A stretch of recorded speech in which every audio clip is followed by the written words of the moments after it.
શ્રીમદ ભાગવત પુરાણના આધારે આપણે જીવનની અંદર કેવી રીતે સુખ અને શાંતિ પ્રાપ્ત કરવા, જે આપણી તાતામાં તાતી જરૂરિયાત છે, જીવ પ્રાણી માત્રની ઈચ્છા છે, તે કેવી રીતે પૂરી થાય એનું માર્ગદર્શન મેળવી રહ્યા છીએ.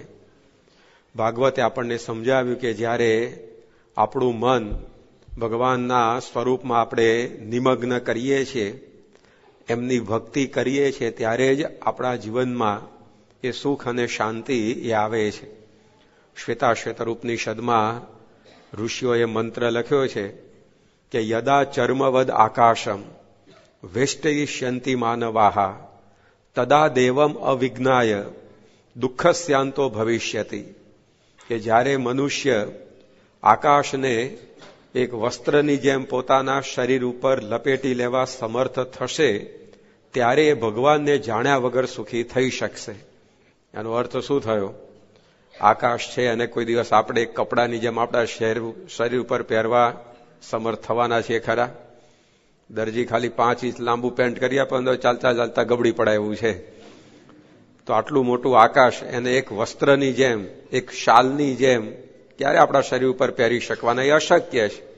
તો એવી જ રીતે દેવમ અવિજ્ઞાય, ભગવાનને જાણ્યા વગર સુખી થવું પણ એટલું જ અશક્ય છે. તો એ ભક્તિથી આપણા જીવનમાં શાંતિ આવતી હોય છે. એટલે શ્રીમદ ભાગવતે લખ્યું કે સકલ ભુવન મધ્યે નિર્ધનાસ્તેપી ધન્યા નિવસતી રુદિ તેષામ શ્રીહરિર ભક્તિ રેકા હરિરપી નિજ લોકમ સર્વથાતો વિહાય પ્રવિશતિ રુદિ એષામ ભક્તિ સૂત્રોપનદ્ધ. કે આખી આ દુનિયામાં એ સૌથી ધન્યમાં ધન્ય વ્યક્તિ કોણ છે? સકલ ભુવન મધ્યે, આ બ્રહ્માંડની અંદર કોનું જીવન સાર્થક થયું, ધન્ય થયું? તો નિર્ધનાસ્તેપી ધન્યાહા. એ ભલે નિર્ધન હોય છતાં પણ જેના જીવનમાં ભગવાન વિશેની ભક્તિ છે, તો એનું જીવન ધન્ય છે. નરસિંહ મહેતાએ પણ લખ્યું, ભૂતળ ભક્તિ પદાર્થ મોટું 14 લોકમાં નાહી રે, પુણ્ય કરી અમરાવતી પામ્યા અંતે 84 માહી રે. દેવતાઓ પુણ્ય કરીને અમરાવતી એટલે સ્વર્ગમાં જાય છે, પણ એ અંતે પાછા 184 અંદર આવે છે.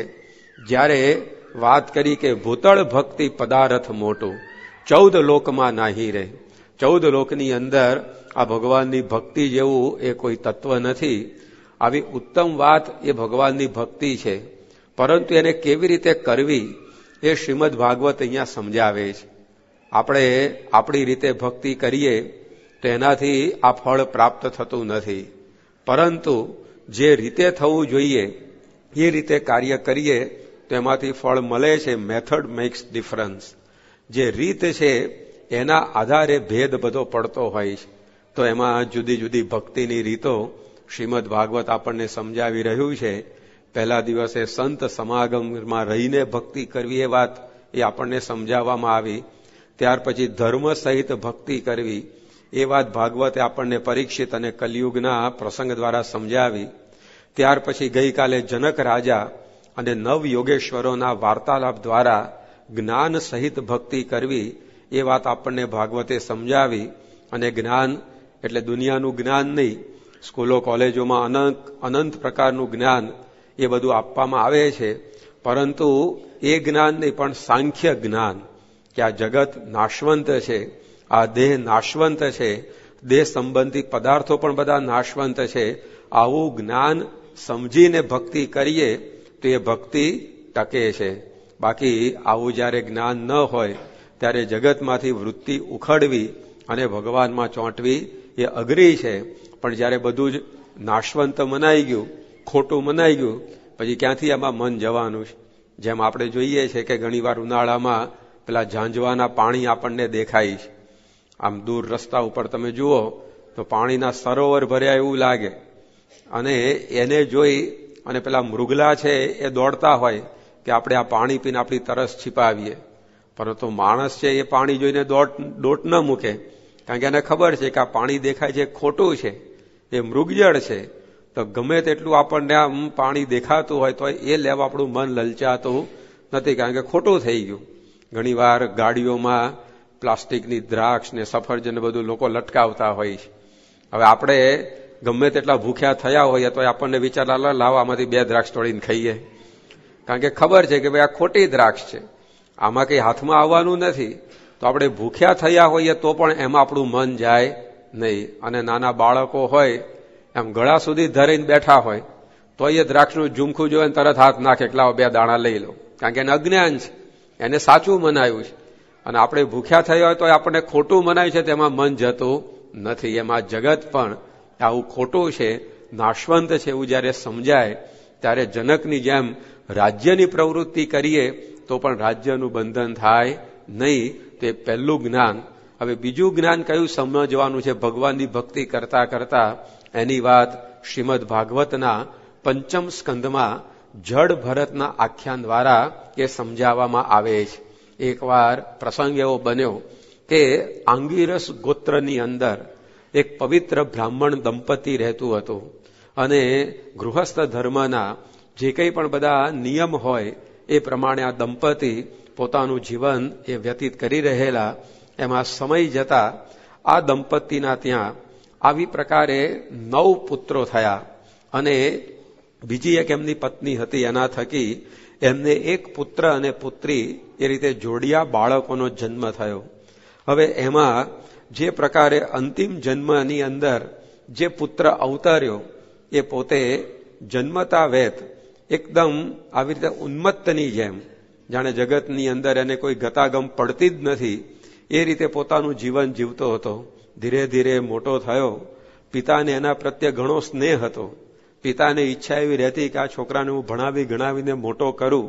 પરંતુ આ જે બાળક હતો એ પોતે જગતની કોઈ પણ વસ્તુઓની અંદર, પ્રવૃત્તિની અંદર લેશ માત્ર પણ પોતાનું મન જોડતો નહીં અને એક જડની જેમ એ પોતે ફર્યા કરતો. એટલે લોકો એને જડ અને મૂર્ખ એ રીતે સંબોધતા, એ રીતે જ એને પોતે બોલાવતા. ગમે તેવું આમ અઘરું કામ હોય, પશુને જેની અંદર જોડવા પડે એવું કામ હોય એની અંદર આને બિચારાને જોડી દે કે આને કઈ ગતાગમ પડતી નથી એટલે આ કામ સોંપો, એ કર્યા કરશે, એ પોતે વૈતરું કરશે. અને આ રીતે એને આવા બધા કામોની અંદર એ જોડી દેવામાં આવતો. વેઠ અને મજૂરી આ બધું એની પાસે લોકો કરાવતા. તેમ છતાં પણ ઉત્સાહથી આ દીકરો એ પોતે બધું જ કામ કરતો. ઘરની અંદર ક્યારેય સામેથી ખાવાનું માગે નહીં. જે ખાવાનું આપવામાં આવે એ પોતે લઈને શાંતિથી જમી જાય. ટાઢ, તડકો, ભૂખ, તરસ, વરસાદ વગેરે જે કંઈ પણ દુઃખ આવે કે સુખ આવે, પરંતુ સુખ દુઃખની અંદર કોઈ પણ પ્રકારની ફરિયાદ વગર એ પોતાનું જીવન એ પ્રકારે એ વ્યતીત કરતો.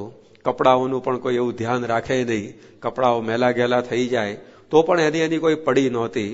અને આવી પ્રકારે એક જડ અને ઉન્મત્તની જેમ એ પોતે આ રીતે ફર્યા કરતો. એકવાર એને ખેતરની અંદર રખેવાળી કરવાનું કામ સોંપવામાં આવેલું. અને આ જડ એ પોતે બ્રાહ્મણ જ્યારે ખેતરમાં રખેવાળી કરતો હતો ત્યારે એક શુદ્ર જાતિના માણસો એ લોકો નરબલી શોધવા માટે નીકળેલા. અને એમની દેવી એને પ્રસન્ન કરવા માટે કોઈ મનુષ્યનો બલિ ચડાવવાનો હતો એવી એમના પુરોહિતે કંઈક આજ્ઞા કરી હશે.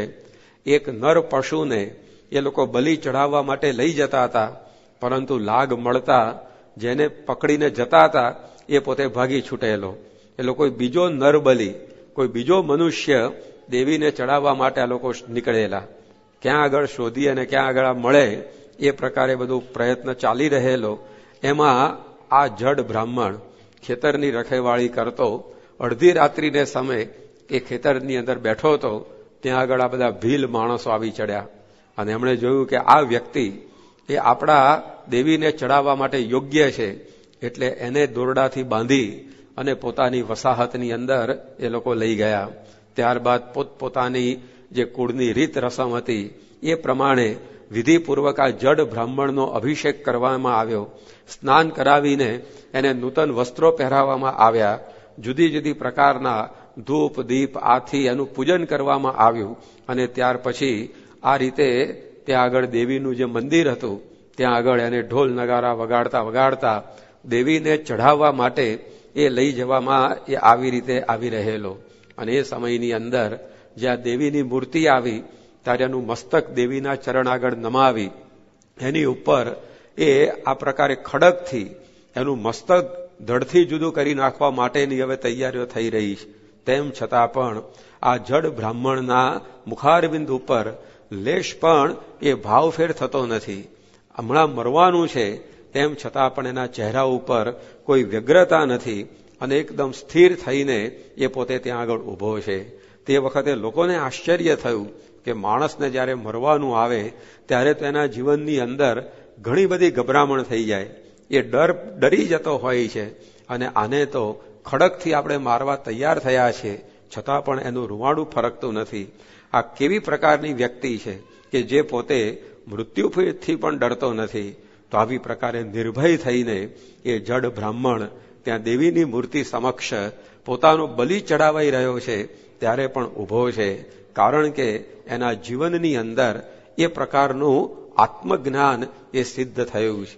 પૂર્વના એવા સંસ્કારથી એનું શરીર આ પ્રકારનું પ્રાપ્ત થયેલું, પરંતુ એના જીવનમાં હું આત્મા છું, હું આ શરીર નથી એવું જ્ઞાન એ બરાબર દ્રઢ થયેલું. એટલે આ શરીરને રહે કે ન રહે પણ હું આત્મા તો સદા અમર છું, આવા જ્ઞાનની દ્રઢતાથી એ પોતે એ સ્થિર રહેલો. અને જ્યાં આગળ એનો વધ કરવા માટે જવામાં આવે છે ત્યાં તો સાક્ષાત દેવી જ પોતે પ્રગટ થઈ અને દેવી એ પ્રગટ થઈ અને જે આ માણસો હતા જે આને બલિ ચડાવવા માટે લઈ આવેલા એને જે દેવી પોતે મારવા માંડી કે તમે આ કોને મારી આગળ બલિ તરીકે લઈ આવ્યા છો? આ તો મારો પરમ ભક્ત છે અને એને તમે આ મારી નાખવા માટે તૈયાર થયા છો. તો દેવી પોતે જે બધા ભીલ લોકો હતા એમનો જ સંહાર કરવા માટે એ પોતે તૈયાર થઈ ગઈ, કારણ કે ભગવાનના એવા પવિત્ર ભક્તને દંડ દેવા માટે, પરેશાન કરવા માટે આ ભીલ લોકો તૈયાર થયેલા. ભગવાન હંમેશા પોતાના ભક્તની એવી રક્ષા કરતા હોય છે અને એ ભક્તના જે અપરાધી હોય એને પણ એવો દંડ એ ભગવાન દેતા હોય છે. તો આ પ્રકારે પેલી દેવીએ ભીલ લોકોનો જ સંહાર કરવા માંડ્યો. જે સૂરજ સામી રજ નાખે તે ઉલટી આવી પડે આંખે. જે સૂર્ય સામે ધૂળની ફાંટ ભરીને નાખે એ ધૂળ કોની ઉપર આવવાની? સૂર્ય ઉપર તો ધૂળ જતી જ નથી. જે નાખનારો હોય એના જ મસ્તક ઉપર ને મોઢા ઉપર એ ધૂળ પાછી આવે છે. એમ ભગવાનના ભક્તનો કોઈ અપરાધ કરે તો એ ભગવાનના ભક્તને તો કાંઈ નુકસાન થતું નથી, પરંતુ એ અપરાધ કરનાર વ્યક્તિને જ એનો દંડ ભોગવવાનો આવે છે. તો આ દેવીએ પોતે એ જે ભીલ લોકો હતા એનો સંહાર કરી નાખ્યો અને આ જડ બ્રાહ્મણ એને આ રીતે મુક્ત કરવામાં આવ્યો. પરંતુ એ જડ બ્રાહ્મણ એ પોતે એ જડ ભરત તરીકે ભાગવતની અંદર વર્ણવવામાં આવ્યા છે. એણે આપણને આ સમજાવ્યું કે આપણે ભગવાનની ભક્તિ કરીએ પણ આવા આત્મજ્ઞાને સહિત જ્યારે ભક્તિ કરીએ ત્યારે ભક્તિ લેખે લાગે છે. ભગવાન સ્વામિનારાયણે વચનામૃતની અંદર પાને પાને આ સિદ્ધાંત આપણને સમજાવ્યો કે આત્મારૂપ થઈ અને પરમાત્માની ભક્તિ કરવી. શિક્ષાપત્રીના 212 શ્લોકમાં હૃદય સમાન શ્લોક 116મો શ્લોક ગુણાત્યાન સ્વામી કહેતા કે આખા ગ્રંથનો સાર એ આમાં આવી જાય. એમાં પણ આ વાત લખી કે નિજાત્માનમ બ્રહ્મ રૂપમ દેહત્રય વિલક્ષણમ વિભાવ્ય તેન કર્તવ્યા ભક્તિ કૃષ્ણસ્ય સર્વદા. કે પોતાના સ્વરૂપને આત્મા જાણીને 3 દેહ અને 3 અવસ્થાના ગુણોથી પર આપણે આત્મા છીએ એમ માનીને ભગવાનની ભક્તિ કરવી. કારણ કે જ્યાં સુધી આત્મારૂપ માની અને ભગવાનની ભક્તિ આપણે ન કરીએ ત્યાં સુધી એ ભક્તિની અંદર ડગલે ને પગલે આપણને વિઘ્ન આવે. ગુણાતીતાનંદ સ્વામીએ કહ્યું ચરોતરની જમીનમાં પાતાળ સુધી આપણે ખોદીએ તો પણ પથ્થર અંદરથી નીકળે નહીં, અને કાઠિયાવાડની જમીનમાં પહેલે ગાય પથ્થર આવે, ખણીંગ દઈને અવાજ નીકળે, કારણ કે પથરાળ જમીન છે. અને ચરોતરની અંદર એવી ફળદ્રુપ જમીન કે પાતાળ સુધી પથ્થરો મળે નહીં. એમ આ સત્સંગની અંદર હું આત્મા છું એમ માનીને જો ભક્તિ સેવા કરીએ તો જીવનના અંત સુધી કોઈ વિઘ્ન નહીં. અને હું દેહ છું અને આ મારું કુળ કુટુંબ, હું આવો તેવો રૂપવાન ધનવાન, આવા બધા દેહભાવ સાથે ભક્તિ કરીએ તો પહેલા જ દિવસે વિઘ્ન. તો આપણને આ ભગવાનની ભક્તિ કેવી રીતે કરવી એ શ્રીમદ ભાગવત સમજાવે છે કે આત્મારૂપ થઈ અને ભગવાનની ભક્તિ આપણે કરવી. જનક રાજાની ગઈકાલે વાત કરી હતી, એના જીવનમાં પણ આ જ્ઞાન સિદ્ધ થયું હતું. તો રાજ્ય કરવા છતાં પણ એની ભક્તિને કોઈ પ્રકારનો ટોચો લાગ્યો નહીં. જ્યારે જનકની સભામાં સુલભા નામની એક સંન્યાસીની આવી અને એ જનકના ચિત્તને મોહ પમાડવાનો પ્રયત્ન કરવા લાગી. જાત જાતના નૃત્યની ભંગીમાઓ કરી અને નાચગાન દ્વારા જનક રાજાને મોહિત કરવા માટે સુલભા એ પ્રયત્ન કરવા માંડી. ત્યારે જનક રાજાએ સુલભા પ્રત્યે કહ્યું કે જો તું મારા ચિત્તને મોહ પમાડવાનો પ્રયત્ન કરે છે, પણ મારા ગુરુ પંચશીખ ઋષિ થકી હું આત્મજ્ઞાન સિદ્ધ કરી ચૂક્યો છું. મારા અડધા શરીરને ચંદન ચર્ચે અને અડધા શરીરને તલવારથી કાપે, એ બે મારે બરોબર છે. તો જો આવું આત્મજ્ઞાન એ સિદ્ધ કરેલું, તો કોઈ વિષયની અંદર એ જનક પોતે ફસાયા નહીં. તો આવી રીતે આત્મારૂપ થઈ અને ભક્તિ કરવી, એ આ ચોથી રીત એ શ્રીમદ ભાગવત આપણને સમજાવે છે. કારણ કે જ્યાં સુધી આ દેહભાવનું વળગણ હોય ત્યાં સુધી અક્ષરધામ સુધી ગતિ જ શક્ય થતી નથી. એમ પેલું લોહી ચુંબક હોય, લોઢાને ખેંચી જ રાખે, એ દૂર ન જવા દે. એમ આ દેહાભિમાન છે એ આપણને ભગવાન સુધી પહોંચવા દેતું નથી. ભક્તિ કરતા ભગવાનની આવી અહમ મમત કેરી આડ પ્રભુ પાસે પહોંચતા આડા દીધા એ લોહ કમાડ. નિષ્કુળાનંદ સ્વામી કહે છે કે આપણે ભક્તિ દ્વારા ભગવાન સુધી જવાનો પ્રયત્ન કરીએ છીએ, ભક્તિ દ્વારા સુખ શાંતિ પામવાનો પ્રયત્ન કરીએ છીએ, પરંતુ ભક્તિ કરતા ભગવાનની આવી અહમ મમત કેરી આડ, આ અહમ અને મમત્વ જે દેહભાવમાંથી ઉત્પન્ન થાય છે, એ વચ્ચે આવીને એવા ઉભા રહી જાય છે કે પ્રભુ પાસે પહોંચતા આડા દીધા એ લોહ કમાડ. ભગવાન સુધી આપણને પહોંચવા જ નથી દેતા. વચ્ચે આ લોખંડનું કમાડ આવી જાય અહમ મમત્વનું. ઘરમાં આપણે પેસવું હોય તો ભીતમાં માથા ભરાવથી કઈ ઘરમાં ઘૂસાય નહીં. એ દરવાજો ખુલે તો જ આપણે ઘરમાં પ્રવેશી શકીએ. એમ ભગવાનના ધામનો દરવાજો આ અહમ મમત્વ રૂપી કમાડ ખુલે તો જ આપણે અંદર જઈ શકીએ એવું છે. પરંતુ આ અહમ અને મમત્વ એ ટાળવા માટે આવું આત્મજ્ઞાન એ સિદ્ધ થાય તો પછી એમાંથી છુટકારો થાય. બાકી જ્યાં સુધી આ શરીર એ જ હું છું એવું મનાય, તે શરીર રૂપવાન હોય તો હું રૂપવાન છું એનું માન આવે, આપણે બુદ્ધિશાળી હોય તો હું બુદ્ધિવાન છું એનું માન આવે, પૈસા ટકા આપણી પાસે હોય તો હું ધનવાન છું એનું માન આવે, કે વિદ્વાન થયા હોય તો હું વિદ્વાન છું એનું માન આવે. જ્યાં સુધી આ શરીર આપણું સ્વરૂપ મનાય ત્યાં સુધી આ બધું અહમ ભાવ એ ભેગો ને ભેગો રહે. અને એ અહમ ભાવ જ્યાં સુધી હોય ત્યાં સુધી એ ભગવાન વેગળા ને વેગળા. હું ટળે હરી ઢુકડા, અહમ ટળે તો ભગવાન ઢુકડા થાય. પરંતુ એ આવું આત્મજ્ઞાન ન થાય ત્યાં સુધી અહમ પણ જાય તેવો નથી. એટલે ગમે તેટલી ભક્તિ કરીએ, અંતે પાછું એ શૂન્ય પરિણામ આવીને ઉભું રહે. મુક્તાનંદ સ્વામીએ લખ્યું, સાધન સર્વે માન બગાડે પળ વિશે, જેમ ભળ્યું પય સાકરમાં અહીં ઝેર જો. સરસ મજાનો તપેલું ભરીને દૂધપાક બનાવ્યો હોય, અંદર બદામ ચારોળી ઇલાયચી બધું નાખ્યું હોય, પણ સાપની લાળ પડી જાય તો એ પછી પીવા જેવો રહે નહીં. એમ વર્ષોનો સત્સંગ આપણે કરતા હોઈએ, પરંતુ આ માનરૂપી લાળ એ જો એમાં પડી જાય તે સત્સંગ પછી રહેવા દે નહીં. અલૈયા ખાચરે કેટલો બધો સત્સંગ કર્યો ને કરાવ્યો, 2000 લોકોને સત્સંગી કર્યા હતા, પણ માન આવી ગયું તો સત્સંગમાંથી ફેંકાઈ ગયા. તો આ માન ટાળવા માટે આવું આત્મજ્ઞાન હોય તો પછી વાંધો આવે નહીં. અને માન થાય, અપમાન થાય, સુખ આવે, દુઃખ આવે, દરેકમાં એક સરખો રહે ભક્ત. જેમ મીણે પાયેલ દોરો હોય, આપણો દોરો હોય કોટનનો, એની ઉપર મીણ ચડાવી દીધું હોય તો એ દોરો શિયાળામાં અક્કડ રહે, કારણ કે પેલું મીણ શિયાળામાં થીજી જાય એટલે દોરો પણ કડક રહે. પણ જેવો ઉનાળો આવે એટલે મીણ પીગળે તો પેલો દોરો પણ ઢીલો ઢફ થઈ જાય. પણ સોનાનો દોરો હોય એ 6 ઋતુની અંદર સરખો રહે, એને કોઈ ઋતુની અસર થાય નહીં. એમ જ્યાં સુધી દેહભાવ સહિત ભક્તિ કરતા હોઈએ તો માનરૂપી શિયાળો આવે એમાં અક્કડ, અને અપાનરૂપી ઉનાળો આવે તો પાછો ઢીલો ઢફ, એ દેખાય નહીં મહિનાઓ સુધી. ઈદકા ચાંદ જેવું થઈ જાય, ક્યાં હતા ને ક્યાં જતા રહે ખબર ના પડે.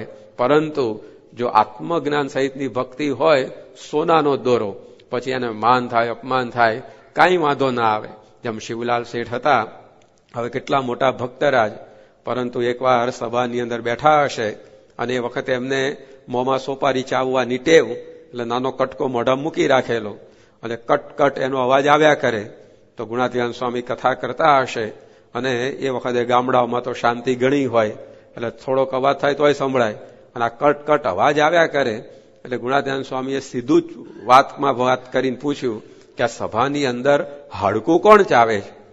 પેલો અવાજ આવતો હતો કટકટ, તો સ્વામી એમ ના બોલ્યા કે આમ શેનો અવાજ આવે છે, કે આ શું કંઈક ખવાય છે.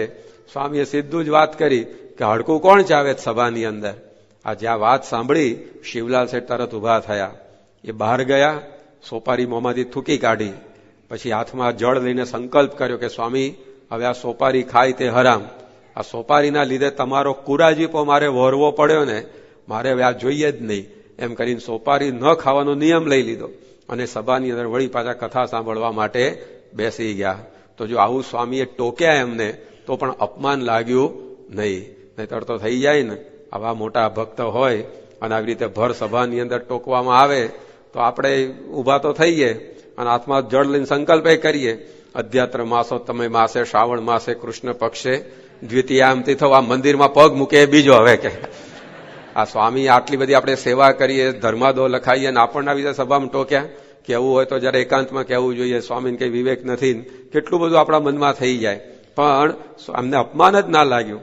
આપણા જેવાનું તો આવું કંઈક પૂછે કોણ ચાવે તો આપણે સોપાની કટકો પેલા ગળા હેઠે જ ઉતાર દઈએ અને આજુબાજુ પૂછવા માંડીએ કોણ ખાય છે એમ કરતા કરતા પકડાઈએ તો ને કે આપણે તો સીધો ગળા નીચે જ ઉતાર દઈએ, આજુબાજુ જઈ છે ફોડિયા મારીએ કોણ ખાય છે શોધવા માટે. પણ શિવલાલ શેઠ જો આવું આત્મજ્ઞાન એમને સિદ્ધ કરેલું કે હું આત્મા છું, સ્વામી મારા સ્વભાવને ટોકે છે, એ મને ટોકતા નથી, તો આ કોઈ વિઘ્ન આવ્યું નહીં. બાકી તો અપમાન લાગી જાય. પેલા ગોખરવાળા ગામના હરખા પટેલ હતા, ગુણાત્યાન સ્વામી એમના ગામમાં આવ્યા હશે અને ચોમાસાના દિવસો એટલે સભા ચાલુ થઈ અને હરખા પટેલ થોડાક મોડા પડ્યા. તો ગામડાઓમાં તો કાદવ કીચડ થઈ ગયો હોય ચોમાસામાં, એટલે પગની અંદર થોડો કાદવ ચોંટ્યો હશે. એટલે એ જોઈને સ્વામીએ પટેલને કીધું કે પટેલ જરા પગ ધોઈને આવો. હવે એમાં કઈ ખોટું લાગે એવી રીતે તો સ્વામીએ કીધું જ નહોતું કે આવા નવા શું હાલે આવો છો, ભાન પડતું નથી, આવા પગ લઈને અવાતું હશે ને એવું કીધું હોય તો જરા માઠું લાગે. પણ સ્વામી ખાલી સહેજે બોલ્યા કે પગ ધોઈને આવો, કારણ કે બગડેલા પગ લઈને શેતરંજી ઉપર બેસે તો શેતરંજી બગાડે, અને બગડી તો બરાબર પણ એ ધોઈએ તો સુકાય ક્યારે પાછી, ત્યાં સુધી લોકોને બેસવાનું છે એની ઉપર, કેટલા બધા પ્રશ્નો થાય. સ્વામી ખાલી આટલું બોલ્યા તો પટેલ તો પાછા જતા રહ્યા. બધાને એમ કે પટેલ પગ ધોવા ગયા હશે, પણ હાથ ધોઈ નાખ્યા સત્સંગમાંથી. પછી આયા જ નહીં. 4-5 દિવસ વીતી ગયા પણ પટેલ કથામાં દેખાય નહીં. એટલે ગુણાત્યાન સ્વામીએ કોઈક હરિભક્તને કહ્યું કે પેલા હરખાભાઈ કેમ સભામાં આવતા નથી, કેમ પારાયણમાં દેખાતા નથી? તાર કોકે બારોબાર જવાબ આપે સ્વામી ધામમાં જતા રહ્યા છે. કે પેલો આમ ધક્કો ના ખાવો પડે ને પાછો ખબર કાઢવા કે પાછા સ્વામી પહોંચશે આપણને. એટલે ઘણા એવા હોય કે આમ ધક્કો ના ખાવો પડે ને કામ કરે એટલે બારોબાર જવાબ ઠપકારી દે. તો કોકે કહી દીધું સ્વામી કે ના કે એમને એમ કઈ જાય એવા નહોતા, ત્યાં શું કઈ પાછલું બારણું છે ઘૂસી જવાય, અમે લેવા જઈએ તો જ જવાય એવું છે ત્યાં આગળ, કે જાતે જવાય એવું નથી અક્ષરધામની અંદર. એટલે જાઓ તપાસ કરો પટેલ કેમ દેખાતા નથી. બે હરિભક્તો ગયા હરખાભાઈને ઘેર અને જઈને પૂછ્યું. પટેલ બેઠા હતા ત્યાં જ હિંચકા ઉપર પગ ચડાવીને કે હાલો સ્વામી તમને યાદ કરે છે, આ પારાયણનો છેલ્લો દાડો છે ને તમે તો આવ્યા જ નહીં પારાયણ સાંભળવા, સ્વામી તમને બોલાવે છે. તાર પટેલે બેઠા જવાબ આપ્યો કે સ્વામીને કહેજો ને પટેલ પગ ધોઈને આવશે. જે આમ ટોનમાં બોલ્યા હરિભક્તો સમજી ગયા કે આને ખોટું લાગ્યું લાગે છે, એટલે આ જન્મે તો આવે એવા લાગતા નથી, આવતા જન્મનું એ જાણે ને સ્વામી જાણે. એટલે ગુણાત્યાન સ્વામી વાત કરી કે સ્વામી તમે પટેલના પગ ધોઈને આવવાનું કહ્યું, એમાં એમને જરા માઠું લાગ્યું લાગે છે, એટલે એ આવે એવા લાગતા નથી. તો જ્યાં કેટલો દેહભાવ. સ્વામી કઈ અપમાન તો કર્યું જ નહોતું, એમણે કઈ આમ ખખડાઈને આમ પાછા જતા રહો ને એવું બોલ્યા જ નતા. પણ ઘણીવાર માણસને માન એટલું ભર્યું હોય ને હૈયામાં કે એને સન્માન ન આપો ને એમાં અપમાન લાગી જાય. અપમાન કરે એમાં તો અપમાન લાગીએ સમજ્યા, પણ માન ન આપો એમાં એને અપમાન લાગી જાય. કે અમે મંદિરમાં ગયા અમારો ભાવ ના પૂછે, તમે કઈ રીંગણા બટાટા જ ભાવ પૂછવાના હોય. આપણે ભગવાનની ભક્તિ આપણા કલ્યાણ માટે કરીએ છીએ, કોઈ પણ આવું બધું માનને લીધે અપેક્ષાઓ બધી એ રહેતી હોય. હવે હરખા પટેલના ગરબડ થઈ ગઈ. હવે પટેલ જયારે ઘેર ગયા હશે ત્યારે પટલાણીએ નહીં કીધું પટેલ પગ ધોઈને આવો, ત્યારે તો ધોયા હશે, ગોલ હશે તો પટલાણી ના ધોયા હશે ને એના દૂધે ધોયા હશે પાછા. પણ જ્યાં માન મૂકવાનું હતું ત્યાં પકડી રાખ્યું અને જ્યાં માન રાખવાનું હતું ત્યાં મૂકી દે છે. તો જો આત્મજ્ઞાન ન હોય તો આવી બધી ગરબડ એ ઘણી થઈ જાય. ઉતારો હરખો મળે ને એની અંદર મન ખાટું થઈ જાય. એક ચાના પ્યાલા માટે સત્સંગ છોડીને જતા રહે, મંદિરમાં ગયા ચાનો પ્યાલો ન મળ્યો, એટલે ચા તો 5 રૂપિયાની કેટલી પી નાખી હોય. મંદિરમાં કઈ આપણા કલ્યાણ માટે આપણે જઈએ છીએ, પણ આવી બધી અપેક્ષાઓ માનને લીધે ઉભી થાય અને પછી સત્સંગમાં ધક્કા લાગ્યા વગર રહે નહીં. પણ પર્વતભાઈ જો આત્મજ્ઞાની હતા, જ્ઞાન સહિત ભક્તિ કરતા હતા, તો ગઢડા મહારાજનો સમાગમ કરવા માટે ગયા અને એ વખતે 7 દિવસ સુધી જમવાનો પત્તો ના પડ્યો. કારણ કે શ્રીજી મહારાજને એમ કે આ બહુ મોટા હરિભક્ત છે પર્વતભાઈ, તો એટલે જીવુબા, લાડુબા, દાદા ખાચર ને બધા એમનું ધ્યાન રાખતા જ હોય ને જમવા કરવાનું, એમના મહેમાન થયા છે તો. એટલે મહારાજ પૂછે ને પર્વતભાઈ જમવાનું શું કરો છો? અને જીવુબા, લાડુબા, દાદા ખાચર બધાને એમ કે આ તો મોટેરા હરિભક્ત છે એટલે મહારાજની ભેગા રહેતા હોય અને મહારાજ એમને થાળની પ્રસાદી આપતા હશે, બધું જમાડવાની એ જ પોતે ખાतिर બરદાસ્ત કરી દેતા હશે. એટલે એ લોકો પૂછે ને પર્વતભાઈ જમવાનું શું થાય છે? એમાં બિચારા પર્વતભાઈ લબડી પડેલા. તે 7 દિવસ સુધી જમવાનો પત્તો ના પડ્યો. 7મા દિવસે મહારાજને દાદા ખાચરને એમને પૂછ્યું કે આ પર્વતભાઈ વ્યવસ્થા બધી જમવાની કેમ નહીં થાય? તો એ કે અમને એમ કે તમે કરતા હશો. મહારાજ કે મને એમ કે તમે કરતા હશો. તે બોલાવો પર્વતભાઈ, એ શું કરે છે આપણે પૂછીએ તો ખરા. પર્વતભાઈને બોલાયા કે આ જમવાનું શું કરો છો? કે મહારાજ બહુ શાંતિ છે. કે કેમ? તો કે તમારી કથા પૂરી થાય એટલે બજારમાં જાઉં, પછી દાળિયા લઈ આવું, બીજું કઈ લેતો નથી હો પાછો બજારનું, પણ ખાલી સિંગ ચણા લઈ લઉં અને ફાંકી લઉં, પાણી પી લઉં, એટલે પેટ ભરાઈ જાય. વળી પાછા સાંજે તમારો લાભ લઈએ અને બહુ આનંદ છે. લો, કોઈ ફરિયાદ જ નહીં આના જીવનની અંદર. હવે સામાન્ય ભક્ત નહોતા. 15 કળશી અનાજ એટલે કે 1500 કિલો અનાજ ધર્માદાની અંદર દુકાળમાં આપેલું. હવે આટલી બધી સેવા કરી હોય તેને કેટલી અપેક્ષા રહે? જેણે 1500 કિલો અનાજ ધર્માદામાં આપ્યું એને 7 દિવસ સુધી જમવાનો પત્તો ના પડે મંદિરમાં. ઉભો રહે કોઈ દાડો સત્સંગમાં? એક દાડો તો બહુ થઈ ગયો, 7 દાડો સુધી પહોંચે તો ને. 7 દિવસ સુધી પ્રસંગ જ ન પહોંચવા દે. પણ જો પર્વતભાઈને આવું આત્મજ્ઞાન હતું તો એમના જીવનમાં ભક્તિ એકદમ નિર્વિઘ્ને સંપન્ન થઈ. તો આપણે પણ સેવા ભક્તિ કરીએ, પણ હું આત્મા છું, અક્ષર છું, બ્રહ્મ છું એમ માનીને, તો માન અપમાન સુખ દુઃખ કઈ લાગે જ નહીં. પ્રમુખ સ્વામી મહારાજને આપણે જોઈએ છે 92 વર્ષથી ભક્તિ કરી રહ્યા છે, પણ કોઈ દિવસ એ ટોચો જ લાગ્યો નથી. કેટલા બધા અપમાન થયા, કેટલા સન્માન થયા, કેટલું સુખ આવ્યું, દુઃખ આવ્યું, અગવડ પડી, સગવડ પડી, પણ એક ધારો વધતો ને વધતો ઉત્સાહ. કોઈ દિવસ થાક નહીં, કંટાળો નહીં. બાકી તો સહેજ કંઈક માણસને અપમાન થાય તરત સેવામાંથી રાજીનામું મળે, મારા સેવા કરવી નથી, તરત એમાંથી મન પાછું પડી જાય. આજે સ્વામીનું બધું કેટલું અપમાન થયું છે, તો કોઈ દિવસ સેવામાંથી પાછા પડ્યા? એમનું જેવું અપમાન થયું આપણું તો ક્યાં થયું છે? પ્રમુખ સ્વામી મહારાજનું જીવન ચરિત્ર વાંચો તો ઓછામાં ઓછા તમને 100થી વધારે પ્રસંગો તો મળે જ કે કંઈક કોકે એમનું અપમાન કર્યું હોય. તો આપણે અહીંયા સત્સંગમાં છીએ તો તમારું કોઈનું 100થી વધારે વાર અપમાન થયું છે? થયું હોત કહેજો, આજે સન્માન કરી દઈએ તમારું. હા, કારણ કે કોઈ ના કર્યું તો આપણે કરીએ. પણ 100 કોઈનું આમ 100થી વધારે વાર અપમાન થયું છે તમારું? ઘેરમાં થતું એ નહીં ગણવાનું, કારણ કે એ તો તમને લાગતું જ નથી, નહીં તો તમારે ભેગા રહેવાના આવી જાઓ પાછા. પણ એ ગાળો તો ઘીની નાળો કે આવા દો, એમાં કઈ વાંધો નથી. પરંતુ આજે જો સ્વામી બાપાને આટલું બધું અપમાન થાય, આ થાય તે થાય, પણ કોઈ દિવસ એમાં પાછા પડ્યા નથી. તો આત્મજ્ઞાન સહિતની એમની ભક્તિ. એકવાર પ્રમુખ સ્વામી મહારાજના બોચાસણમાં કોઈ બહારનો મુમુક્ષુ આવીને એકદમ બહુ ઠપકો આપી ગયો, અપમાનજનક શબ્દો બોલી ગયો, એ જતો રહ્યો. પછી સ્વામીને સુવાનો ટાઈમ થયો તો તરત સુઈ ગયા. જાગ્યા ત્યારે સંતોએ પૂછ્યું, સ્વામી ઊંઘ આવી ગઈ? સ્વામી કે એમાં કેમ ન આવે, કે આટલું બધું પેલું અપમાન કરી ગયો. સ્વામી કે બોલી ગયો છે તો દેહને બોલી ગયો છે, આત્માને ક્યાં કઈ ગાળ લાગે છે. કેટલી બધી સ્થિતિ ઉચ્ચ પ્રકારની. આપણે તો કોઈ આમ મોઢા મોઢ અપમાન કર્યું ના હોય, પણ કોઈ ઇન્ડિયાથી આવ્યો હોય ને એ કહે કે હું ભારત ગયો હતો ને ત્યાં તમારા ગામમાં ફલાણા ભાઈ છે ને એ તમારી વિશે આવું બોલતા હતા, તો રજીસ્ટર્ડ એડીથી અશાંતિ ત્યાંથી અહીં આવી જાય આપણી પાસે. પણ મારા માટે આવું બોલતો હતો, વાત છે, નામ છે, કેટલું મન આપણું આગુ પાછું થઈ જાય. હવે સામે તો આપણે શબ્દ સાંભળ્યો નથી, એણે શું કીધું આપણા માટે, એણે શું આપણા માટે બોલે આપણે જાણ્યું નથી, પણ ખાલી કોકની વાત સાંભળે કે આવું તમારા વિશે કોક બોલતા હતા, એમાં આપણી ચોટલી ઊંચી થઈ જાય. અને સ્વામીને તો મુખોમુખ આવા અપમાનો થયા, અગવડો પડી, તેમ છતાં પણ અખંડ ઉત્સાહ, અખંડ આનંદ. તો જો આવું આત્મજ્ઞાન એના સહિત આપણે ભક્તિ કરીએ તો પછી કોઈ વાંધો આવે નહીં. નહીતર પછી એ પેલા હલેસા મારે આખા રાત ચોબાઓએ, પણ એક તસુ આગળ ના વધે એના જેવું થાય. મથુરામાં બધા ચોબાઓ હતા, આખો દાડો ભાંગ લસોટીને પછી પીધી અને પછી નાવડામાં બેસીને સામે કિનારે જવું હતું, તો બધા હોડીમાં ગોઠવાયા અને મારવા માંડ્યા હલેસા. આખી રાત હલેસા મારી મારીને હાથ દુખાડ્યા. અને જ્યાં મોં સૂજણું થયું, સવાર થઈ ત્યારે જોયું તો જે ઘાટ ઉપરથી નીકળ્યા હતા એનો એ જ ઘાટ હતો. એ બધા વિચારવા પડે કે આખી રાત હોડી ચલાવી પણ કેમ આપણે આગળ ન ગયા. પછી ખબર પડી કે પેલું લંગર તો છોડવાનું જ ભૂલી ગયા હતા. પેલી હોડી બાંધી હોય ને કિનારે લંગરે, તો પણ ભાંગના નશાની અંદર સીધા બેહીને હલેસા મારવા મંડી પડ્યા હતા. અને એ પતે હવારે ત્યાંના ત્યાં એમ આપણે આ દેહ ભાવના લંગર છોડ્યા વગર ભક્તિ કરીએ તો આખી જિંદગી ભક્તિ કરીએ તો પાછા ઠેરના ઠેર એ ભગવાનના ધામ સુધી જવાય નહીં. તો એટલા માટે આપણને અહીંયા સમજાવે કે આવું આત્મજ્ઞાન એ સિદ્ધ કરીએ તો આ સત્સંગની અંદર કોઈ વાંધો આવે નહીં. નહીતર અહમ મમત્વ રૂપી માયા નડી જાય. આજે પ્રમુખ સ્વામી મહારાજ જો એમને આટલું બધું કાર્ય કર્યું પણ કોઈ એનું અહમ જ નહીં. આજે કેટલા બધા સંતો બનાવ્યા, 40 વર્ષમાં 900 સંતો કર્યા સ્વામી. એટલે 15 દાડે એક સાધુ બનાવે એ એવરેજ આવી કહેવાય. અને કે સંતો બધા સામાન્ય છે. આજે 80 થી 90 સંતો તો ડિગ્રી એન્જિનિયર થયેલા છે, ચાર્ટર્ડ એકાઉન્ટન્ટ ને MBA થયેલા સંતો છે. ઓક્સફર્ડ, હાર્વર્ડ, કેમ્બ્રિજની અંદર ભણીને આવેલા પણ બધા અહીં સાધુ લઈને સેવા કરે છે. 10 તો ડોક્ટર થયેલા છે. 80 સંતો તેના માતા પિતાના એકના એક દીકરાઓ હતા અને એ બધી સેવાઓ કરે છે. હવે આવું બધું કાર્ય સ્વામીએ કર્યું.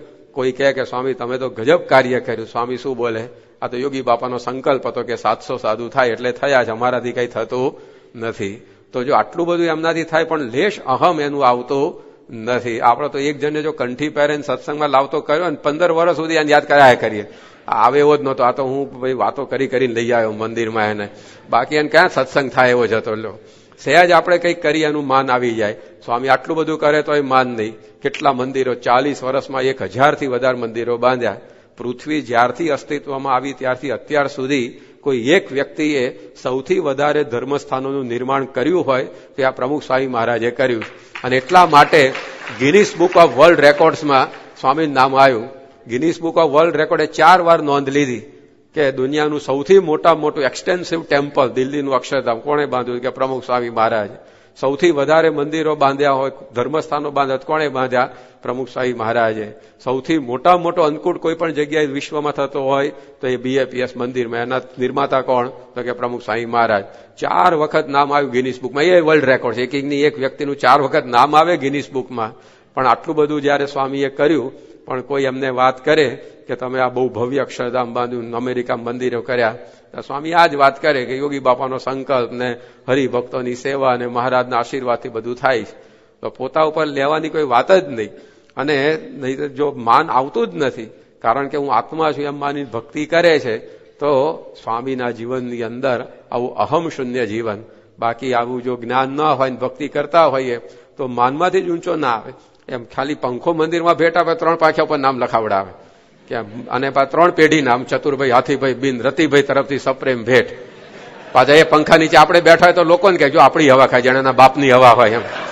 એટલે હવા તો ભગવાન આપે છે, પણ સહેજ કંઈક સેવા કરી હોય ને એનું માન આવી જાય. એટલે પાણીની ટાંકીઓ બનાવે ગામની અંદર, ટાંકી ઉપર 3 પેઢીના નામ લખાવે. હવે પાણી તો ભગવાનનું જ ભરે છે, પાછું ઓછું એનું પોતાનું પાણી ભરતો હોય, પણ નાની વાતમાં એ માન આવી જાય. પણ આવું આત્મજ્ઞાન સહિત કરીએ, હું આત્મા જ અક્ષર છું, કાંઈ આપણે એ માનનો પ્રશ્ન જ ઉભો ના થાય. તો આવી પ્રકારે એ ભક્તિ આપણે કરીએ તો એ નિર્વિઘ્ન ભક્તિ આપણી થઈ જાય. તો આપણે આ સત્સંગની અંદર આ આપણે કરવાનું છે કે આપણે ભક્તિ તો કરીએ છીએ પણ દેહ ભાવ નહીં, અહમ ભાવ નહીં, અને આ રીતે આત્મારૂપ થઈને ભક્તિ કરીએ. નહીતર તો મહારાજ અંત્યના 39માં વચનામૃતમાં લખ્યું કે મોટા ભક્તોને પણ આવી રીતે જો આત્મારૂપ થયા નહોતા તો અહમરૂપી માયાએ હેઠા પાડ્યા છે. એટલા માટે હનુમાનજી, પ્રહલાદજી વગેરે પણ ભગવાન પાસે આ જ માગ્યું કે અહમ મમત્વ રૂપ માયા થકી મારી રક્ષા કરજો. કારણ કે એમને પણ આ અહમરૂપી માયાએ ગરબડ કરી નાખી. જયારે રામ રાવણનું યુદ્ધ થતું હતું અને એ વખતે રાવણના પુત્ર ઇન્દ્રજીતે એવું અસ્ત્ર ફેંક્યું કે લક્ષ્મણજી મૂર્છાવશ થઈ ગયા અને એકદમ આમ જાણે હમણાં જીવ જતો રહેશે એવી પરિસ્થિતિ આવી ગઈ. બધા ભેગા થઈ ગયા કે આ શું થયું, કેવી રીતે એમને હવે બેઠા કરવા. એમાં વાનરોનો વૈદ હતો સુષેણ. એણે જોયું કે ભાઈ આ તો ભયંકર અસ્ત્ર શસ્ત્ર વાગી ગયા શરીરમાં અને ICUનો કેસ છે, ઇન્ટેન્સિવ કેર યુનિટનો. હવે તાત્કાલિક એમને એક વિશલ્યકરણી ઔષધિ જો સુંગાડવામાં આવે તો એ બેઠા થશે, બાકી આ લક્ષ્મણજી એમના પ્રાણથી હાથ ધોઈ કાઢશે. તો પણ એ ઔષધિ થાય છે ક્યાં? બધાએ પૂછ્યું તો કે તો ઉત્તરની અંદર એક પર્વત છે, ત્યાં આગળ આ ઔષધિ થાય છે. હવે આ યુદ્ધ થતું હતું દક્ષિણમાં, લંકામાં, અને પર્વત ઉત્તરમાં. તાત્કાલિક ત્યાંથી ઔષધિ લઈને આવે કોણ અને લક્ષ્મણજીને બેઠા કરે કોણ? બધા મૂંઝાયા. એટલે કે ઉત્તરમાં જશે કોણ? એ તો કેટલું બધું આખું ભારત વિંધીને જવાનું. અને આ તો ઔષધિ તાબડતોબ તાત્કાલિક ઇમરજન્સીમાં લાવવાની હતી. એ વખત હનુમાનજી તૈયાર થઈ ગયા કે ચલો હું કરી નાખું કામ, કારણ કે એમણે તો એક છલાંગની અંદર આખો સમુદ્ર કૂદી ગયા હતા. એટલે કે આ તો આપણે હમણાં ગયા હમણાં આવ્યા, સમજો ને. તરત જ સીધા ઉપડ્યા, પણ ત્યાં પર્વત પાસે જઈને મૂંઝાયા, કારણ કે પૂછવાનું રહી ગયું હતું કે આમાં વિશલ્યકરણી ઔષધિ કઈ, પર્વત ઉપર તો કેટલી વનસ્પતિ હોય. એટલે ત્યાં જઈને મૂંઝાય કે શું કરશું આમાં, કારણ કે ઉતાવળમાં નીકળી ગયા હતા, કોન્ફિડન્સ હતો કે હમણાં કામ કરીને આવી જઈશું. એટલે ત્યાં જઈને મૂંઝાયા. ગુજરાતીમાં કહે છે ને ઉતાવળી 3 આંટા મારે. ઉતાવળમાં નીકળી જાય, પછી 2 વસ્તુ ભૂલી ગયા, પછી એ લેવા પાછું આવવું પડે. વળી પાછું જાય ઉતાવળમાં, એક વસ્તુ ભૂલી ગયા એ લેવા પાછું આવે. એમ 3 આંટે એક કામ પૂરું કરે છે, 1 આંટામાં પૂરું થવાનું હોય. પણ આ હનુમાનજી ત્યાં પહોંચી ગયા, પણ એમને કઈ બીજો આંટો ખાધો નહીં, કારણ કે પોતે બુદ્ધિશાળી હતા ને, બુદ્ધિમતામ વરિષ્ઠ કહેવાય હનુમાનજી. એટલે એમણે બુદ્ધિ વાપરી કે ઇફ યુ ડોન્ટ રેકોગ્નાઇઝ વિશલ્યકરણી ધેન ડિલિવર ધ માઉન્ટેન, આખો પર્વત જ ઉપાડીને લઈ જાઉં. એટલે રિઝલ્ટ ઓરિએન્ટેડ હતા હનુમાનજી કે ભાઈ આપણે કામમાં મૂંઝાવાનું નહીં, આપણને હવે વિશલ્યકરણની ખબર નથી પડતી તો આખો પર્વત ઉપાડું હાલો. અને પર્વત ઉપાડીને જ જતા હતા. આપણે ઘણીવાર ફોટો જોયો હશે, આમ ફ્લાઇટ જતી હોય છે એમની આવી રીતે હાથમાં પર્વત લઈને, અને હનુમાનજી પર્વત લઈને જતા તે વખતે એમના મનમાં વિચાર આવ્યો કે આ તો સારું થયું રામના સૈન્યમાં હતો, બાકી આ ઔષધિ લેવા આવત કોણને, લક્ષ્મણજી જીવી કેવી રીતે શકત. અને જ્યાં વિચાર મનની અંદર આવ્યો કે સારું થયું આપણે હતા તો આ કામ થયું, ત્યાં જ એમની ફ્લાઇટ ચિત્રકૂટ ઉપરથી પસાર થતી હશે. નીચે ભલા ભરતજી ઝૂંપડી બાંધીને રહેતા હતા. એમણે આમ ઉપર જોયું કે આ કોઈક માળો અસુર પર્વત લઈને જતો લાગે છે, અને આ મારા ભાઈનું યુદ્ધ ચાલે છે, એમાં જો આ પર્વત ફેંકશે તો રામની સેના ચગદાઈ જશે, એટલે આને ત્યાં સુધી પહોંચવા જ નથી દેવો એમ માની અને એમણે સીધું બાણ છોડ્યું અને હનુમાનજીને પગમાં વાગ્યું ને પડ્યા હેઠા ત્યાં જ. અને પડ્યા એ ભગા રામ રામ શબ્દો મોંમાંથી નીકળ્યો. એટલે ભરતજીને થયું કે આ તો ભારે ભૂલ થઈ ગઈ આપણાથી, આપણે માની બેઠા કે અસુર હશે, પણ આ તો રામ ભક્ત છે. અને હનુમાનજીને પૂછ્યું ભાઈ કોણ છો ને શું કરો છો તમે? એટલે કે કોણ છું, શું હનુમાનજી છું, અને તમારો ભાઈ મરવા પડ્યો છે એના માટે હું ઔષધિ લઈને જતો હતો અને તમે આ મને હેઠો પાડી દીધો. ભરત કે જલ્દી ઉપડો, એને પહોંચાડ દો ઔષધિ. એટલે પણ હવે કેમનું ટેક ઓફ થાય, આ પંચર પડી ગયું. તમે પગમાં બાણ માર્યું, હવે આમ પેલો ઠેસ મારીને જે આમ કૂદકો મારવાનો તો હવે ટેક ઓફ થાય એવી નહીં રહી નહીં મારી ફ્લાઇટ. ભરતજી કે ચિંતા શું કરવા કરો છો, મારા બાણ ઉપર પર્વત લઈને બેસી જાઓ, તમને બાણ પર્વતને મારા બાણ દ્વારા લંકામાં પહોંચાડ દો. અને હનુમાનજી ગોઠવાઈ ગયા ભરતના બાણ ઉપર, અને ભરતે જે આમ બાણ છોડ્યું સીધું પર્વતને લઈ હનુમાનજીને લઈને લંકામાં લેન્ડિંગ. ત્યારે હનુમાનજીને થયું કે મારા વગર કઈ રામનું અટકે એવું છે નહીં, આ તો મને પર્વતને બેને પહોંચાડી દીધા અહીંયા. હું એવું માનતો હતો કે હું ના હોત તો શું થાત, પણ આમાં કઈ આપણા વગર અટકે તેવું નથી. તો જો આવું એક આમ સહેજ પણ અહમ આવી જાય તો ભક્તિ ગમે તેટલી કરતા હોઈએ, અને આપણી ફ્લાઇટ ગમે તેટલી આમ અક્ષરધામ સુધી પહોંચવા જ આવી ગઈ ત્યાંથી એઠી આવે એવી. એટલા માટે આત્મજ્ઞાન સહિત આવી ભક્તિ કરીએ તો કોઈ પ્રકારનો પ્રશ્ન એ ભક્તિમાં આવે નહીં, અને સીધું જ એ ભગવાનનું ધામ અને અંતરની અંદર શાંતિ આપણને વર્તે છે. તો આ રીત એ અહીંયા આપણને આ જળ ભરતે શીખવાડી કે આપણું શરીર આ જે દેખાય છે આપણું સ્વરૂપ નથી, આપણું આ જે શરીર છે એ તો જડ છે, આત્માને લીધે ચેતનવંતું થાય છે. એ જ્ઞાન આપણે સિદ્ધ કરવાનું છે. શ્રીજી મહારાજ ત્યાં અગતરાયની અંદર આંબા નીચે બેઠા હતા પર્વતભાઈ ખેતરમાં, અને એક હરિજનનો છોકરો દોડતો દોડતો ત્યાં આવ્યો. એને તો કઈ સત્સંગ નહીં, પણ બધું ટોળું ભેગું થયેલું જોયું એટલે એને એમ કે શું છે, કુતૂહલ વશ ત્યાં આવી ગયો અને મહારાજ એને પાસે બોલાયો કે અહીંયા આવ. પૂછ્યું કે તું કોણ છે? તો કે હું હરિજન છું. મા કે ના તું હરિજન નથી, બોલ હું આત્મા છું. મહારાજ એને શીખવાડ્યું અને હું આત્મા છું એકવાર બોલાવડાયું. પછી મહારાજે પૂછ્યું કે બોલ તું કોણ છે? તો પાછો પહેલા તો ઓળકાર હું હરિજન છું એ જ આવ્યો, હું આત્મા છું એમ ના બોલ્યો. મહારાજે 5 વાર એને ઘૂંટાવડાયું, હું આત્મા છું, હું આત્મા છું, આત્મા છું. પછી મહારાજે પૂછ્યું બોલ તું કોણ છે? કે હું હરિજન છું. મહારાજ કે તું હરિજન નથી, તું આત્મા છે. 100 વખત ઘૂંટાવડાયું, 100 વખત મહારાજે એને બોલાવડાયું, હું આત્મા છું, આત્મા છું. નહીં કે પેલા છોકરાને એકડો શીખવાડીએ ને, હાથ પકડીને આમ એકડો પહેલી વાર કરે તો આટલો પાત્રો ઘૂંટાઈને આટલો જાડો કરી નાખીએ આપણે, એમ હું આત્મા છું, આત્મા છું મહારાજે 100 વખત શીખવાડ્યું. પછી પૂછ્યું કે બોલ તું કોણ છે? તો પેલો કહે કે ભાઈ સાહેબ તમે બહુ મંડી પડે એટલે કહું છું આત્મા છું, બાકી છું તો હરિજન જ, એમ કહીને ભાગી ગયો હોય છોકરો. ત્યારે મહારાજ બોલ્યા કે જો કેટલો દેહ ભાવ જડાઈ ગયો છે, જે જ્ઞાતિમાં જન્મ એ જ્ઞાતિનું દ્રઢ થઈ જાય, જે નામ પાડે નામ આપણને દ્રઢ થઈ જાય, જે ગામમાં જન્મીએ ગામ જોડે આપણે દ્રઢ થઈ જઈએ. મહારાજ કે કેટલું બધું અજ્ઞાન છે. તો આવી રીતે પેલા છોકરાને 100 વખત ઘૂંટાવડાયું. હવે ક્યાંક કંઠી પહેરેલો સત્સંગી હતો એ હરિભક્તનો દીકરો હતો. પહેલી જ વાર ફરતો ફરતો આવી ચડ્યો હતો અને તેમ છતાંય મહારાજે એને આ જ્ઞાન આપવાનો આગ્રહ રાખ્યો. તો આ સત્સંગની અંદર બાળ મંડળનું પહેલું લેસન જ આ છે. સત્સંગની શરૂઆતમાં પહેલું પાઠ જ મહારાજ આ શીખવાડે છે કે હું આત્મા છું એમ માનીને સત્સંગ કરવો. ખાલી બાળ મંડળની આ વાત નહીં, પીએચડીના વિદ્યાર્થીઓ માટે પણ આ જ લેસન છે સત્સંગમાં. શ્રીજી મહારાજ એકવાર પરમહંસોને કહ્યું, એ તો બધા આધ્યાત્મિક માર્ગના ઉચ્ચ શિખર ઉપર બેઠેલા, કેટલું બધું આગળ વધેલા. મહારાજે કહ્યું કે જેવા છે આ આત્માનંદ એવા હોતે બોલો મુનિ ઇંદ, કે આત્માનંદ સ્વામી જેવા જે હોય એ ઉભા થાવ. ત્યારે બધા પરમહંસોએ હાથ જોડીને કહ્યું કે કહો તો પીવું તજી દઈએ પાણી, રહીએ મૌન ન બોલીએ વાણી, રહીએ હિમમાં ઉઘાડે અંગ, રહી કહો તો તજીએ છાદદનો સંગ, એમ હિંમત છે મન માય, તમે કહો તે કેમ ન થાય. મહારાજ તમે અમને જે આજ્ઞા કરો અમે કરવા તૈયાર છે. આત્માનંદ સ્વામી જેવા કોણ છે એમ પૂછો છો, પણ એ આત્માનંદ સ્વામીની જેમ અમે પણ તમે જેમ વચન કહો એમ કરવા તૈયાર છે. તમે જો કહો તો અમે પાણી પીવાનું છોડી દઈએ, તમે કહો તો અમે મૌન રહીએ, બોલવાનું પણ બંધ કરી દઈએ, તમે કહો તો અમે હિમાલયમાં ઉઘાડે અંગે રહીએ, તમે કહો તો અમે ઝાડ કે મકાનનો પણ આશરો રાખ્યા વગર રહીએ, તમે કહો એ કેમ ન થાય એવી અમારા મનમાં હિંમત છે. ત્યારે શ્રીજી મહારાજ બોલ્યા, તમે કહ્યું તે સર્વે સાચું, બીજામાં પણ નથી કાચું, એક એકથી અધિક છો તમે, એવું જરૂર જાણ્યું છે અમે. મારે કે તમે બોલ્યા બધું બરાબર, તમે અમથા કઈ બણગા નથી ફૂક્યા કે તમે કહો એ કેમ ના થાય. બાકી ઘણા તો એવી રીતે બોલી જતો, અરે સ્વામી તમે કહો ને કેમ ન થાય, કે પણ એક ટાણા કરવાનું કહે તો પાણી બેહી જાય કે ના એ નહીં ફાવે, કે બીજું બતાવો, એને કે તું પૂજા તો કરતો થાય કે એ નહીં ફાવે, કે બીજું બતાવો. પણ એવી રીતે પરમહંસે વાત નથી કરી. મહારાજ બોલ્યા કે ના તમે કહ્યું બધું બરાબર, તમે બધું જ કહ્યું એ પ્રમાણે કરો એવા છો, પણ એક વાત કહું માનો તેહ, આપણે આત્મા નહીં દેહ, માનો ચૈતન્ય રૂપ તમારું, દુઃખ રૂપ દેહ તેહથી ન્યારું. શ્રીજી મહારાજ કે મારે એક જ વાત તમને કહેવી છે કે તમે આત્મા છો પણ આ શરીર નથી એમ માનો, માનો ચૈતન્ય રૂપ તમારું. તો બાળ મંડળમાં જે લેસન આપ્યું પેલા છોકરાને, એ જ લેસન પરમહંસો માટે. તો આ પાયાની સમજણ છે કે હું આત્મા છું એમ માનીને ભક્તિ કરવી. તો આ જળ ભરતના આખ્યાન દ્વારા એ આપણને સમજાવ્યું. હું આત્મા છું એમ માનીને ભક્તિ કરીએ તો આ આધ્યાત્મિક માર્ગે તો લાભ થાય, પણ આ રોજબરોજના જીવનમાં કેટલી શાંતિ રહે.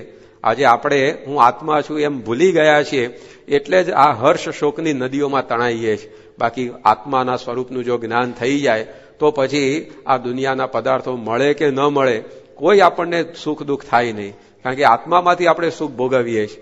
આપણે ભૂલી ગયા છે, આપણે માની બેઠા છે કપડાનું સુખ ભોગવીએ છીએ, ગાડીનું સુખ ભોગવીએ છીએ, બંગલાનું સુખ ભોગવીએ છીએ, આઈસ્ક્રીમનું સુખ ભોગવીએ છીએ.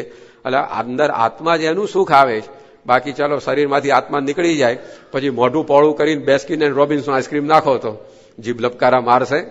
તો આઈસ્ક્રીમ તો સારો જ છે, હવે કેમ સુખ નથી આવતું? તો એ સુખ લેતા તે આત્માનું લેતા હતા, પણ આપણે માની બેઠા હતા કે આ વસ્તુઓનું સુખ લઉં છું, એટલે મળે એટલે આનંદ, ને ટળે એટલે દુઃખ, ને પડોશીને મળે પાછું ડબલ દુઃખ. એટલે આ પ્રકારનું થઈને બધું ઉભું રહેતું હોય છે. પણ જયારે આત્મા એ પોતે જ સુખરૂપ છે ત્યારે પછી બીજા સુખની ક્યાં એને જરૂર રહી? તો મળ્યું તોય શું ને ટળ્યું તોય શું, હર્ષ શોકથી આપણે રહિત થઈ જઈએ. જો ગાડીમાં સુખ આવતું હોય તો શરીરમાંથી આત્મા નીકળી જાય, પછી મળદાન ગાડીમાં બેસાડીને આખા સિડનીનો આટો મરાવો તો સુખ આવશે અને ગાડીનું? તો ગાડી તો સારી જ છે, હવે કેમ સુખ નથી આવતું? તો એ સુખ ભોગવતા હતા એ ગાડીનું નહોતા ભોગવતા, એ આત્માનું ભોગવતા હતા. પણ આપણે ભૂલી ગયા છે, એટલે આ બધા હર્ષ શોક એ આપણને સતાવે છે. પણ ખબર પડી જાય કે ભાઈ હું જ સુખ સ્વરૂપ છું, તો ભાઈ બીજા મને સુખી કોણ કરી શકવાના? સૂર્યને જોવા માટે કોઈ દર બેટરીની જરૂર પડે? કોઈ દર જોયું તમે કે સૂર્ય ઉગ્યો કે નહીં, લાવો ને બેટરી કરીને જોઈએ? સૂર્ય પોતે જ પ્રકાશિત છે, એને જોવા માટે કોઈ બીજા પ્રકાશની જરૂર નથી. એમ આત્મા પોતે જ સુખ સ્વરૂપ છે, એને સુખી કરવા બીજા કોઈ પદાર્થની જરૂર નથી. લોયાના 17મા વચનામૃતમાં મહારાજે કહ્યું કે ધન સ્ત્રી આદિક પદાર્થ મળે એનાથી આત્મા સુખી થાય એવો નથી, અને એ ન મળે તો એનાથી દુઃખી થાય એવો પણ નથી. કારણ કે એનું સુખ એ બીજા ઉપર આધારિત નથી, પોતે જ સુખી છે, બીજા એને સુખી કરી શકે એમ નથી. પણ આપણે ભૂલી ગયા છે, એટલા બધી વસ્તુઓમાંથી સુખ મેળવવાના ફાંફા મારીએ છીએ, અને એ મળે તો આનંદ, ન મળે તો રડવાનું. પણ આ બધાથી મુક્ત થઈ જવાય જો આત્મજ્ઞાન થાય તો.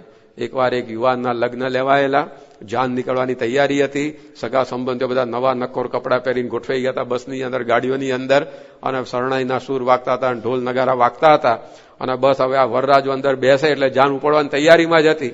એમાં પેલો છોકરો રડવા બેઠો, જેનું લગ્ન હતું એ, અને બાપને ધ્રાસકો પડ્યો કે આ જાન નીકળવાની તૈયારી થઈને આને આ ઘરંટાણે સાપ ક્યાં કાઢ્યો, આ કેમ અત્યારે રડવા બેઠો? એટલે ખૂણામ લઈ ગયા. પાછો જાહેરમાં ધડાકો કરે કંઈક પૂછીએ ને, એટલે ખૂણામ લઈ જઈને એની પીઠ ઉપર હાથ ફેરવતા ફેરવતા પૂછ્યું, એટલે છોકરા, તારા લગ્ન છે અને આ જાન નીકળવાની તૈયારી થઈ છે અને તું કેમ રડવા બેઠો? એવું શું દુઃખ આવી પડ્યું અત્યારે? તો પેલો છોકરો રડતા રડતા કે પપ્પા, તમે બધાને કહો છો હાલો જાનમાં, હાલો જાનમાં, તો બધાને જાનમાં લઈ જશો, પણ મને થયું કે મને લઈ જશો કે નહીં લઈ જાવ? કે પેલા બે તમાચા વળગાડ્યા. એટલે મૂર્ખા, તારા લીધે તો જાન છે, કે તું જાનનો જાન છે, તું ના આવે તો પછી આ જાનના 500 માણસ ત્યાં જાય ને તોય ખાલી હાથે પાછા આવે, અને અમે બધા અહીંયા રહીએ તું એકલો જાય ને તોય 20 વર્ષની કન્યાને લઈને આવે. મોટે ભાગે રીતે લોકો લઈ આવતા હોય અત્યારે તો બધાને અહીંયા રાખીને, પણ કે તારા લીધે જાન છે, કે તું આવી રીતે ભૂલી ગયો. પણ જો છોકરાને અજ્ઞાન હતું, એને થયું કાળું મને લઈ જશે કે નહીં લઈ જાય? એટલે પણ તારા લીધે આ બધાનો આનંદ છે જાનનો. વરરાજો ના હોય તો જાનનો આનંદ શું રહે? એમ આપણે ભૂલી ગયા છે કે આત્માના લીધે બધું સુખ છે, એ આત્મા હું છું. એટલે પછી રડારોડ થાય છે કે આ મળ્યું ને આ ન મળ્યું. તો આવી રીતે આપણને આવું આત્મજ્ઞાન જો થઈ જાય તો આપણી ભક્તિમાં તો કોઈ વિઘ્ન ન આવે, પણ આપણા રોજિંદા પ્રશ્નો બધા ટળી જાય. પછી શું મળ્યું શું ગયું? હું પોતે જ સુખ સ્વરૂપ છું, તો પછી મારે ક્યાં બીજા પાસેથી અપેક્ષા રાખવાની? મૃગ નાભી કસ્તુરી બસે ઓર ઢૂંઢત રહે વનમાય, એના જેવી આપણી દશા છે. પેલા કસ્તુરી મૃગની નાભીમાંથી જ કસ્તુરીની સુગંધ આવતી હતી, પણ આખા જંગલની અંદર આંટા ફેરા માર્યા કે ક્યાં કસ્તુરીની સુગંધ છે, ત્યાંથી હું મેળવી લઉં, પણ બધી જગ્યાએ દોડા દોડ કરી પણ ક્યાંયથી કસ્તુરીની સુગંધ હાથમાં ન આવી. એટલે બિચારું થાકીને પડ્યું જમીન ઉપર અને સૂઈ ગયું એ મૃગલું. અને સૂઈ ગયું ત્યારે ધીમે ધીમે પછી એ ટૂંટિયું વાળે છે ત્યારે પોતાનું જ નાક એ પોતાની નાભી પાસે આવ્યું અને એમાંથી કસ્તુરીની સુગંધ છૂટતી હતી. અને એકદમ સફાળું જાગી ગયું અને એને ભાન થયું કે આખા જંગલમાં ખોટી દોડાદોડ કરી મૂકી. કસ્તુરીની સુગંધ તો મારી પાસે જ હતી, ક્યાં બીજે શોધવાની જરૂર હતી? એમ આપણી દશા કસ્તુરી મૃગ જેવી છે. આપણું સુખ આપણી પાસે જ છે. દેવાનંદ સ્વામી કહે છે, તારા સુખ તો તુજને શોધે, સુઈરે તાણી સોડ જોને. આપણા સુખ આપણી પાસે જ છે, પણ બહારથી મેળવવા આપણે ફાફા મારીએ છીએ. પણ જયારે ખબર પડે કે હું આત્મા છું, ત્યારે બધી જ દોડાદોડ અટકી જાય અને અંતરમાંથી આપણે સુખ મેળવતા થઈ જઈએ. આજે યોગીજી મહારાજ, પ્રમુખ સ્વામી મહારાજ છે કંઈ એમની પાસે પદાર્થો જેમાં આપણે સુખ માન્યું છે? એવું છે કંઈ એમની પાસે? આજે આપણે કપડામાં સુખ માન્યું છે. સ્વામી બાપાને કપડાનું સુખ ખરું? છેલ્લા 75 વર્ષથી એક જ રંગના કપડા ને એક જ ફેશન. અમારે તો પડે સેકન્ડે ફેશન. ભલે તમારે તો 2-5 મહિને બદલાય ને, અમારે તો આમ નાખીએ તો અલગ ફેશન, આમ ના નાખીએ તો અલગ ફેશન. તો સ્વામીને એક જ રંગના કપડા લ્યો, કપડાનું સુખ ખરું?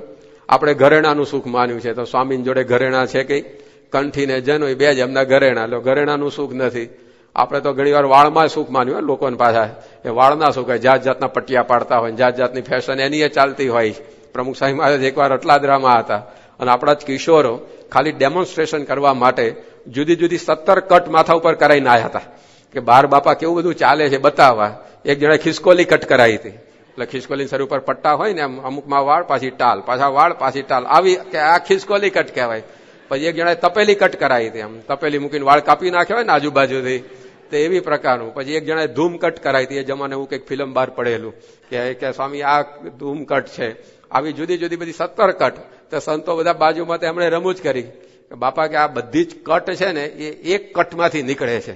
બાપા કે એ વળી કઈ કટ? સંતો કે હલકટ.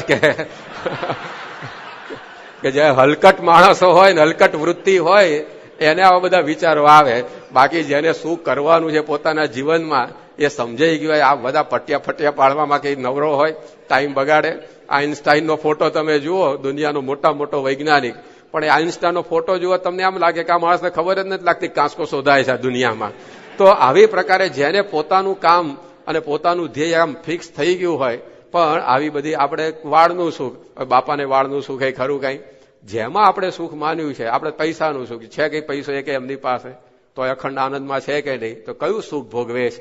એ આત્મા અને પરમાત્માના સુખે સુખ્યા છે. એ આપણને સમજાવે છે કે આ જ્ઞાન થઈ જશે પછી કાંઈ નહીં હોય, પૈસોય નહીં હોય, એક ઘરેણું નહીં હોય, એક લુગડું નહીં હોય, તોય અંતરમાં શાંતિ રહેશે, અને એ વગર તો બધું હશે તો પણ અધૂરું. એકવાર એક રાજા હતો.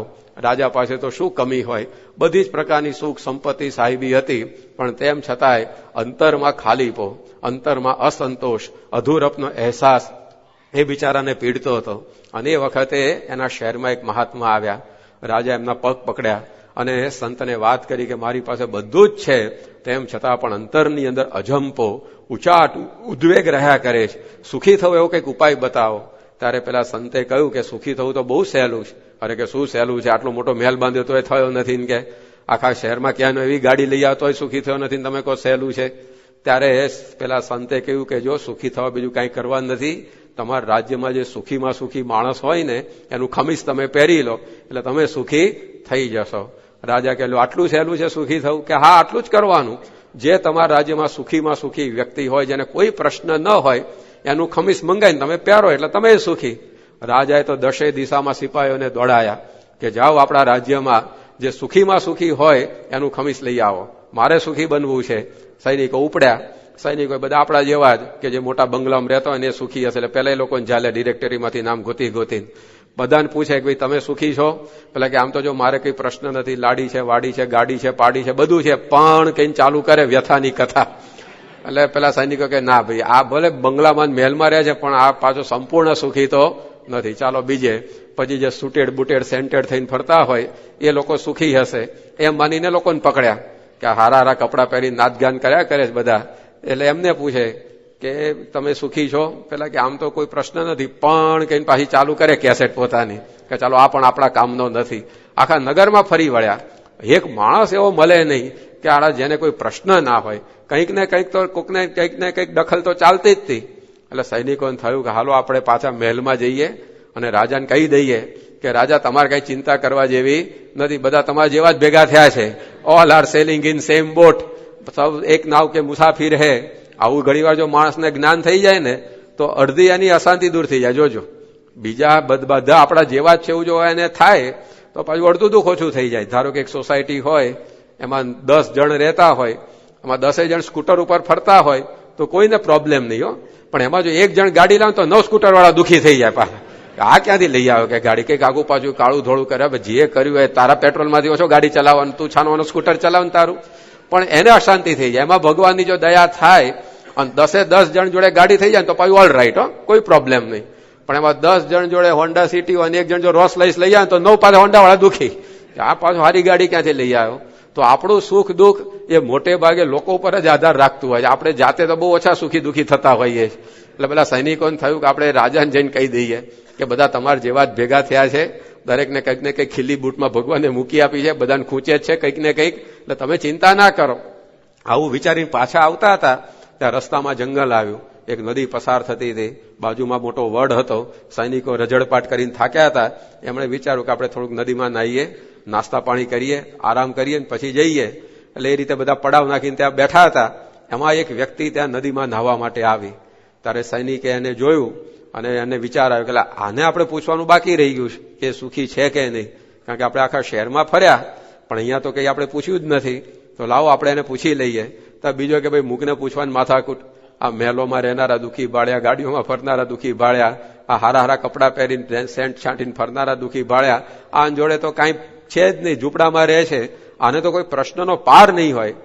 પેલા કહે ના હવે પૂછવા હું જાય આપણું, કે રાજાને કહેવા થાય ને કે બધાને પૂછ્યું છે કે એને બાકી રાખ્યો નથી. એટલે હારો ચાલો તાર પૂછીએ.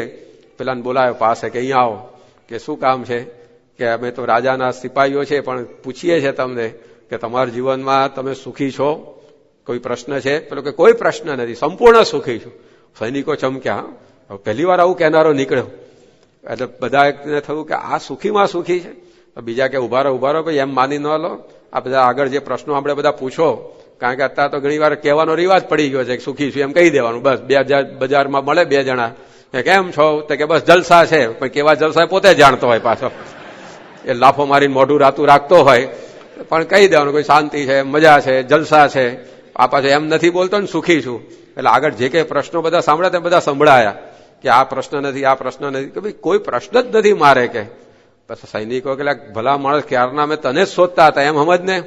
પેલો કે તમે મશ્કરી ક્યાં કરો મારી, તમે તો રાજાના માણસો, તમારે મારી શું જરૂર પડે, મને શોધો. એટલે અમારે નહીં, રાજાને તારી જરૂર પડી છે. કે રાજાને મારી શું જરૂર પડે? અરે કે રાજાને કોઈ સાધુ આવીને એવું કહી ગયા છે કે સુખી માણસનું ખમીસ પહેરશે, શર્ટ પહેરશે ત્યારે સુખી થશે. આખા નગરમાં ફરી વાળે પણ એક માણસ એવો ના નીકળ્યો જેને કોઈ પ્રશ્ન ના હોય. એટલે તમે પહેલા એવા મળ્યા કે કોઈ પ્રશ્ન તમને નથી, તમે સંપૂર્ણ સુખી છો. માટે જલ્દી હવે વિલંબ ના કરો, તમારું ખમીસ અમને આપો કે અમારે જઈને રાજાને પહેરાવી દેવું છે. તો પેલો કે હું ખમીસ પહેરતો જ નથી, કે હું ખમીસ જ નથી પહેરતો. એટલે સૈનિકોને થયું કે જો થઈને માથે કે આ એક મળ્યો પણ મારો ખમીસ નથી પહેરતો. એટલે રાજા પાસે ગયા, રાજાને જઈને વાત કરી કે રાજા, તમારા રાજ્યની અંદર એક માણસ સુખી છે જેને કોઈ પ્રશ્ન નથી, પણ તમારા કર્મની કઠણાઈ એવી છે કે એ ખમીસ પહેરતો નથી. રાજા બુદ્ધિશાળી હતો. એને વિચાર કર્યો કે મારે રોજ એક કપડા જોડી પહેરું તોય 365 દિવસ સુધી ખૂટે નહીં, એટલા કપડા છે વોર્ડરોબની અંદર. અને આને એક કપડું પહેરવા નથી તોય એ સુખી છે, અને મને આટલું બધું છે તોય પ્રશ્નોનો પાર નથી. જરૂર એ વ્યક્તિ કંઈક અંદરથી સુખ મેળવતો હોવો જોઈએ. રાજાએ એમને પોતાના મહેલમાં બોલાવ્યા. એ પણ બહુ મોટા સંત હતા. એનો સમાગમ કરી અને રાજાને પણ આત્મજ્ઞાન પ્રાપ્ત થયું અને રાજા પણ સુખીઓ થઈ ગયો. કે તો તમે ઝૂંપડીમાં રહો કે મહેલમાં રહો, તમે સારા કપડાં પહેરો કે કશું ના હોય શરીર ઉપર, સુખ દુઃખ એના ઉપર આધાર નથી રાખતું. આવું આત્મજ્ઞાન થાય ત્યારે વ્યક્તિ સુખી થઈ જતો હોય છે. તો અહીંયા જડ ભરત એ પોતે આપણને આ સમજાવે છે કે જ્ઞાન સહિત ભક્તિ કરવી. એમાં ગઈકાલે સાંખ્ય જ્ઞાન સહિત ભક્તિ કરવી એ જોયું, આજે આ આત્મજ્ઞાન સહિત ભક્તિ કરવી. પણ આવું આત્મજ્ઞાન થાય ક્યારે? હું આત્મા છું એ સમજાય ક્યારે આપણને? કારણ કે આત્મા તો દેખાતો નથી. ઉપનિષદે પણ ના પાડી, નાયમ આત્મા પ્રવચને ન લભ્ય. આ આત્મજ્ઞાન એ કથા સાંભળવાથી, પારાયણો સાંભળવાથી, પ્રવચનો સાંભળવાથી કે કરવાથી એ પ્રાપ્ત થતું નથી. ન મેધયા, તમારી ગમે તેટલી બુદ્ધિ હોય, પોઇન્ટેડ ઇન્ટેલિજન્સ, તીક્ષ્ણ બુદ્ધિ, તો પણ એ આત્મજ્ઞાન પ્રાપ્ત થાય એવું નથી. કારણ કે બુદ્ધિની મર્યાદા છે. એ આત્મજ્ઞાન ત્યાં સુધી પહોંચાડી શકે નહીં આપણી બુદ્ધિ. જેમ આંખ છે એનાથી ખાલી જોઈ જ શકીએ આપણે, પરંતુ સાંભળવું હોય તો કઈ આંખ કામમાં આવે? એ આંખનો વિષય જુદો છે અને સાંભળવાનો વિષય જુદો થઈ ગયો. કાન તમારા ગમે તેટલા પાવરફુલ હોય, 10માં ઘેર હું વાત થાય તમારા ઘેર બેઠા સાંભળી જાવ એવા, પણ તો તમારે હવે જોવાનું આવ્યું તો પછી એ કાન કામમાં આવે? કાન છે એ સંભળાવી શકે, બતાવી શકે નહીં. આંખ છે તમને બતાવી શકે, સંભળાવી શકે નહીં. દરેકની મર્યાદા છે. તમારા પગ ગમે તેટલા પાવરફુલ હોય તો પણ એ પગથી એ તમે સ્વાદ લેવો હોય તો સ્વાદ લઈ શકો? એ સ્વાદ ન આવે. દાળના તપેલા પગ બોળો ખાટી થઈ ખારી થઈ ન ખબર પડે. ભલે ને તમારે યુઝેન બોલ્ટ જેવા પગ હોય તો શું થઈ ગયું? તો એના માટે વિષય આખો જુદો છે. એમ બુદ્ધિ તમારી આખી દુનિયાનો વ્યવહાર કરો એટલી બુદ્ધિ હોય, પરંતુ આત્મજ્ઞાનાદાથી થાય એવું નથી. કારણ કે આખો વિષય જ જુદો છે. ન બહુના શ્રુતેન, આખી દુનિયામાં જેટલી લાઇબ્રેરી હોય, લાઇબ્રેરીમાં જેટલા પુસ્તક હોય બધા વાંચી કાઢો તો પણ ઉપનિષદ કહે છે કે આત્મજ્ઞાન પ્રાપ્ત થાય તેવું નથી. તો શું કરવું? એના જાણ્યા વગર ભક્તિમાં વિઘ્ન આવે એવું છે, જીવનમાં સુખી થાય એવું નથી. અને પાછું કહે છે કે આત્મજ્ઞાન થાય એવું નથી. તો શું એનો ઉપાય પ્રાપ્ત કરવાનો? તેનો ઉપાય બતાવ્યો. સગુરુમ એવા વિગચ્છેત, એવા ગુરુ પાસે તમે જાઓ તો તમારા જીવનમાં આવું જ્ઞાન મળેલો. વળી પાછા સંત આવીને ઉભા રહે છે. પ્રાપ્ય વરાન નિબોધત, ઉપનિષદમાં કહ્યું કે શ્રેષ્ઠ ગુરુ પાસે જઈ આ આત્મજ્ઞાન તમે પ્રાપ્ત કરો. ગુરુ બિન જ્ઞાન નહીં, ગુરુ બિન ધ્યાન નહીં, ગુરુ બિન આત્મવિચાર ન લહત હૈ. ગુરુ વગર આવો આત્મવિચાર, આત્મજ્ઞાન પ્રાપ્ત થાય તેવું નથી. તો ભાગવતમાં ડગલે ને પગલે એવા સાચા સંત અને સાચા ગુરુ એની આવશ્યકતા એ બતાવવામાં આવી છે. જે કંઈ પણ કરો અંતે આ સંત આગળ લાવીને ભાગવત આપણને ઉભા રાખે છે. તો આવી આત્મજ્ઞાનની દ્રઢતા પણ એવા સંત મળે એનાથી થતી હોય છે. યોગી બાપા બહુ એક સરળ દ્રષ્ટાંત આપીને આ વાત સમજાવતા કે એકવાર એક ગામમાં 10 મિત્રો રહેતા હતા. એમને કંઈક બાજુના ગામમાં મેળો આવ્યો છે, ફેર, તો એમાં ફરવા જવાનું નક્કી કર્યું. હાલો કે આપણે મેળામાં માલવા જઈએ. એટલે બધા નવા નકોર કપડાં પહેરી બની ઠની અને મેં ત્યાં મેળામાં જવા ઉપડ્યા. પણ બે શહેરની વચ્ચે નદી હતી. નદી ક્રોસ કરે તો સામે કિનારે જવાય. એટલે બધા એકબીજાના હાથ પકડી લીધા અને નદી ક્રોસ કરી ગયા. સામે કિનારે પહોંચ્યા પછી એક જણને વિચાર આવ્યો કે ઉભા રહો, આગળ જતા પેલા આપણે ગણતરી કરી લઈએ. 10 પૂરા છીએ ને, કે કોઈ તણાઈ તો નથી ગયું. તો બીજો કે ભાઈ મુકને માથાકૂટ ગણતરી કરવાની, કોઈ કઈ બૂમ પાડી બચાવો બચાવો, કોઈ તણાયું નથી. એકબીજાના હાથ પકડીને તો હાલ્યા છે. ચલો મોડું થાય આગળ જઈએ. ના કે ગણતરી કરવામાં શું વાર લાગશે? પેલો કે આપણે કોઈ તણાઈ ગયો પછી ઘેર જઈને જવાબ શું આપશું? ઠપકો સાંભળવો પડે. એટલે આપણે ચલો હું લાઈનમાં ઉભા રહી જાઉં, ઘણી બતાવું બધા. અને એને ગણતરી કરી તો 9 અટકી ગયો. 1, 2, 3 ને કે 9, એટલે કે એક જણ નક્કી તણાઈ ગયો. આપણે 10 નીકળ્યા હતા 9 જ થાય તો પેલો કે તને ગણતા જ નહીં આવડતું હોય, ચાલ તું લાઈનમાં ઉભો રહી જા, હું ગણી બતાવું.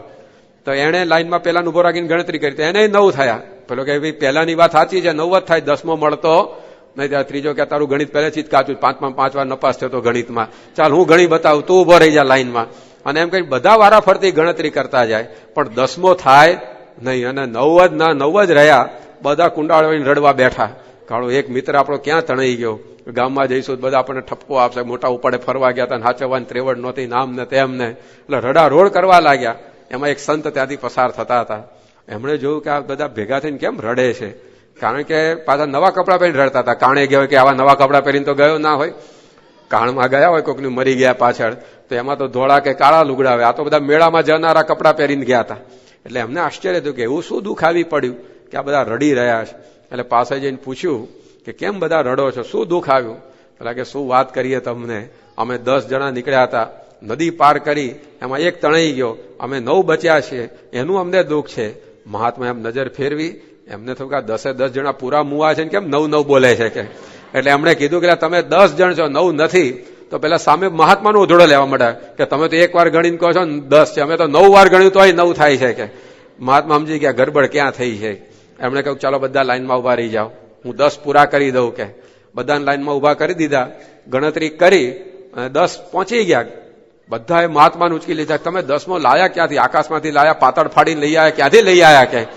મહાત્માએ કીધું કે તમારે ભેગો જતો મૂર્ખાઓ, પણ તમે પોતે પોતાને ગણવાનું ભૂલી જતા હતા, એટલે 9ના 9 થતા હતા. પણ યોગી બાપા કહેતા જો આ સંત મળ્યા તો 10મો આવી ગયો. એમ જેને લઈને આંખ જુએ છે એ આત્માને આપણે જોવાનું ભૂલી જઈએ છીએ, જેને લઈને કાન સાંભળે છે એ આત્માનો અવાજ સાંભળવાનો આપણે ભૂલી જઈએ છીએ, જેને લીધે જીભ સ્વાદ લે છે એ આત્માના સુખનો સ્વાદ લેવાનું આપણે ભૂલી જઈએ છીએ. પણ પ્રમુખ સ્વામી મહારાજ જેવા કોઈ સંત મળે એ આપણને સમજાવે કે તમે બધું સુખ જેને લીધે ભોગવો છો એ આત્મા તમારું સાચું સ્વરૂપ છે, તો પછી આત્મજ્ઞાન સિદ્ધ થઈ જાય. આજે સ્વામીશ્રીના સમાગમથી આપણે સત્સંગમાં જોઈએ છીએ, નાના નાના બાળકોથી લઈ આબાલ વૃદ્ધ બાઈ ભાઈ દરેકમાં કેવી બધી આ દ્રઢતા થાય છે. મુંબઈમાં એક ધર્મેશ સોલંકી નામનો બાળક હતો, 10 વર્ષની એની ઉંમર, અને એની માતા ધામમાં ચાલ્યા ગયા. સગા સંબંધીઓ આવીને બધા રડવા લાગ્યા. ત્યારે પેલા છોકરાએ બધાને છાના રાખ્યા અને શું વાત કરી કે મરનારાને સિદ્ધ રડો છો, રડનારા નથી રહેવાના, તોપને મોઢે તુમડા તે સર્વે ઉડી જવાના. કે તમે શા માટે રડો છો? મારી માતા તો ભક્તિ સેવા કરતી હતી, એ તો ભગવાનના ધામમાં જ ગઈ, અને તમે રડો છો તો તમે નથી રહેવાના. બધા એકવાર તો જવાનું જ છે ને કે. માટે જો તમે ખરેખર મારી માતાનું હિત ઈચ્છતા હો તો અહીંયા સ્વામિનારાયણની ધૂન કરો, કે આવું રડવાનું બંધ કરો. તો 10 વર્ષના છોકરાએ બધાને છાના રાખ્યા.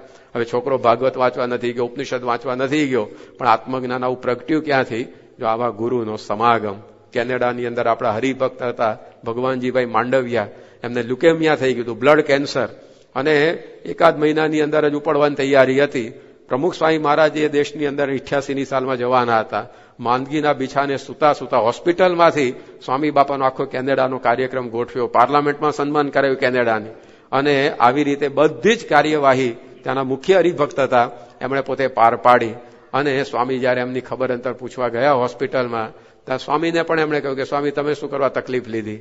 આ શરીર છે એ તો રોગનું ઘર છે, મેં આપની સેવા કરીશ, સત્સંગ કર્યો છે, તમારી આજ્ઞા અનુસાર જીવન જીવ્યો છું, મને કોઈ દુઃખ આ રોગ આવ્યાનું નથી. જીવતે લાખના મુવે 1.25 લાખના. અહીંયા પણ તમારા દર્શન થાય છે, અને ધામમાં જઈને પણ મહારાજની જોડે તમારા દર્શન કરવાના છે. જો કેવું આત્મજ્ઞાન! બાકી તો ગમે તેવા બધા લેક્ચર આપતા હોય આત્મજ્ઞાનના, પણ આવા પ્રસંગો આવે ત્યારે મતી ડગી જાય. ઇન્ડિયાના એક પ્રેસિડેન્ટ થઈ ગયા, ફિલોસોફી ઉપર કેટલા પુસ્તકો લખ્યા, અને ફિલોસોફીના પ્રવચનો આપવા વિઝિટિંગ પ્રોફેસર તરીકે ઇન્ડિયાથી ઇંગ્લેન્ડ અમેરિકા સુધી જતા, પ્રવચન આપીને પાછા ઇન્ડિયા આવી જાય. આટલી બધી એમણે ફિલોસોફીની વાતો લખીને કરી, પણ જયારે એમનો દીકરીનો દીકરો અવસાન પામ્યો, અડધા ગાંડા જેવા થઈ ગયા હતા, એટલો આઘાત લાગ્યો. તો જો આત્મજ્ઞાન આ પ્રવચનો કરવાથી કંઈ પ્રાપ્ત થતું નથી, પણ આવા ગુરુ મળી જાય, એ ગામના હરિભક્તની અંદર પણ સિદ્ધ થઈ જાય. તો આ વાત એ ભાગવતે આપણને સમજાવી, તે જળ ભરતનું આખ્યાન એ આપણને સમજાવે છે કે આત્મજ્ઞાને સહિત ભક્તિ કરવીને એવું આત્મજ્ઞાન સિદ્ધ કરવા માટે એવા ગુરુ જેના જીવનમાં આવું આત્મજ્ઞાન સિદ્ધ હોય આપણને મળવા જોઈએ તો આ જડ ભરતનું આખ્યાન એ આપણને આ રીત સમજાવે છે. પરંતુ હવે આ જડ ભરતને આવી પ્રકારનો જન્મ પ્રાપ્ત થયો એક જડ એક તરીકે એક બ્રાહ્મણના કુળમાં, એની કથા એ કેવી છે એ પણ ભાગવત સમજાવે છે. એની અંદરથી ભક્તિની એક નવી રીત એ આપણને એ સમજાવી રહ્યું છે. આ જડ ભરતની વાત આપણે જોઈ. એ જડ ભરત પૂર્વે તો મોટા ચક્રવર્તી રાજા હતા, છતાં પણ એમને ફરીવાર આવો જન્મ શા માટે લેવો પડ્યો? તો એના બેકગ્રાઉન્ડની અંદર હવે ભાગવત એના 5મ સ્કંધમાં ઋષભદેવની કથાનો પ્રારંભ કરે છે કે પૂર્વ સમયની અંદર મનુના દીકરા પ્રિયવ્રત થયા અને પ્રિયવ્રતના દીકરા અગ્નિદ્ર થયા.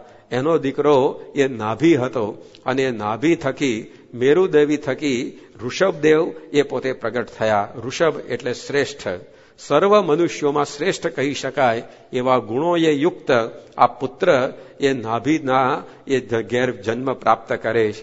કારણ કે નાભી અને મેરુદેવી બંનેની ઈચ્છા એવી હતી કે આપણા ત્યાં એવી રીતે જે પુત્ર રત્ન પ્રાપ્ત થાય તો એ પોતે એ સાક્ષાત એ ભગવાન તુલ્ય હોય. એટલે ભગવાનની ભક્તિ એ પ્રમાણે કરતા હતા અને ભગવાને પ્રસન્ન થઈ અને કહ્યું કે બોલો શું જોઈએ છે તમારે?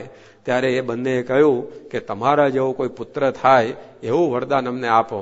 ત્યારે ભગવાને વિચાર્યું કે મારા જેવો તો હું એક જ છું, કોઈ બીજું મારા સમાન છે નહીં. એટલે ભગવાન પોતે આ ઋષભદેવ રૂપે આ નાભીના ત્યાં એ પ્રગટ થયા. દાનપણથી જ પોતે ખૂબ ઐશ્વર્યશાળી હતા. એકવાર ઇન્દ્રએ પોતે અભિમાનને વશ થઈ અને વરસાદ વરસાવવાનું બંધ કરી પૃથ્વીવાસીઓને પીડવાનું નક્કી કર્યું. ત્યારે ઋષભદેવે પોતાની શક્તિ ઐશ્વર્યથી એ વરસાદ વરસાવી ઇન્દ્રનો મદ ઉતારેલો. તો બાળપણથી જ આવા અનેક ઐશ્વર્ય સામર્થ્ય એ એમની પાસે હતા. એવા ઋષભદેવ ધીરે ધીરે એ મોટા થયા. ત્યારે એમના લગ્ન ઇન્દ્રની પુત્રી જયંતી સાથે કરવામાં આવ્યા અને ઋષભદેવ અને જયંતીના એ પરિવારની અંદર આગળ જતા 100 પુત્રો એમને પ્રાપ્ત થયા. એમાં સૌથી મોટા એ ભરત હતા.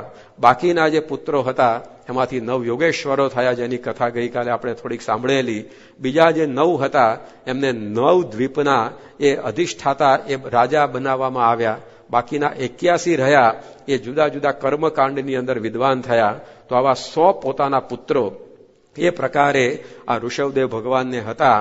પરંતુ ઋષભદેવ ભગવાન પોતે એવા જાગ્રત પિતા હતા કે પોતાના 100 પુત્રો એને ભેગા કરી અને ઋષભદેવ ભગવાન રોજ એમને ઉપદેશ આપતા.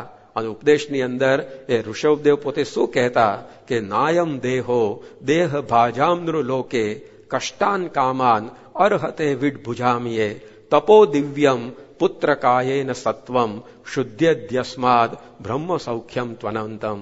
કે હે પુત્રો, તમને આ મનુષ્ય જન્મ પ્રાપ્ત થયો છે તો એ જન્મ બહુ દુર્લભ છે. નાયમ દેહો દેહ ભાજામ નૃલોકે, કે આ પૃથ્વી લોકમાં મનુષ્યનો જન્મ તો દેવતાઓ પણ ઈચ્છે છે. અહો અમીશામ કિમકારી શોભનમ.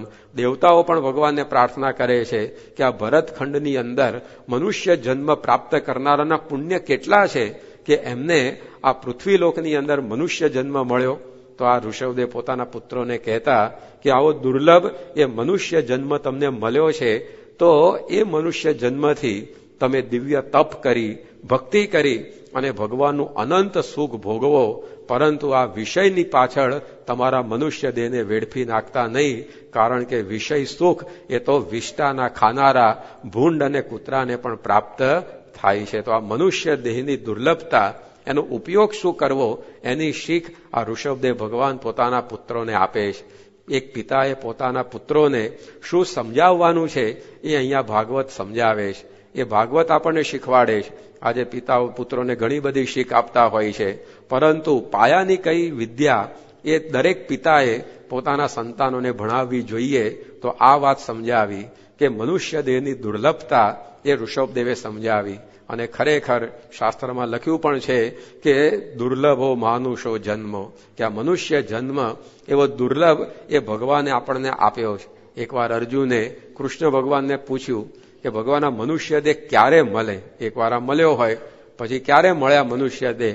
ત્યારે કૃષ્ણ ભગવાને કહ્યું કે 400 ગાઉ લાંબી, 400 ગાઉ પહોળી અને 400 ગાઉ ઊંડી પાણી ભરેલી વાવ હોય, એને માથાના વાળથી આપણે ઉલેચવાની અને એ જ્યારે ખાલી થઈ રહે ત્યાર પછી આ મનુષ્ય દેહ મળે. અર્જુન કે જાનવાના ના પાડો નથી મળતો એમ કહી દો ને. કારણ કે 400 ગાઉ પોળી લાંબી ને ઊંડી પાણી ભરેલી વાવ એ માથાના વાળથી ઉલેચવાની, કેટલા વર્ષો જાય. ખાલી આ વાવની વાત જવા દો, પણ ઘેર એક વાટકી પાણી ભરીને બેસજો અને માથાનો વાળ એનાથી ઉલેચવાનું ચાલુ કરજો. ઘરમાં બધાને કહીને બેસજો કે આ પ્રયોગ કરવો, નહીં તો પાછા હોસ્પિટલમાં દાખલ ન કરી આવે. આ કઈ છટકી ગયું શું આમનું કે. પણ એક ખાલી પાણી ભરેલી વાડકી એ પણ માથાના વાળથી આપણે ખાલી કરવી હોય તો કેટલો ટાઈમ જતો રહે. તો આટલી બધી મોટી વાવ એને ક્યાં આપણે પાણીથી ખાલી કરી શકીએ વાળથી. પણ ટૂંકમાં ભગવાને આ દ્રષ્ટાંત આપીને સમજાવ્યું કે આ જન્મ એ આવી રીતે બહુ મોંઘો છે. મનુષ્ય જન્મ એ પ્રાપ્ત થવો એ બહુ દુર્લભ છે. શંકરાચાર્યએ કહ્યું કે દુર્લભમ ત્રયમેવ એતદ દેવાનુગ્રહ હેતુકમ.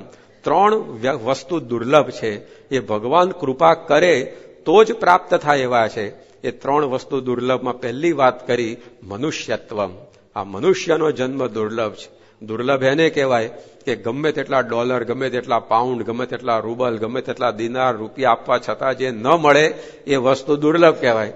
જે કરન્સી આપતા મળે એ કિંમતી કહેવાય, મોંઘી કહેવાય, પણ દુર્લભ કહેવાય નહીં. રોલ્સ રોયસ ગાડી દુર્લભ ના કહેવાય, એ મોંઘી કહેવાય.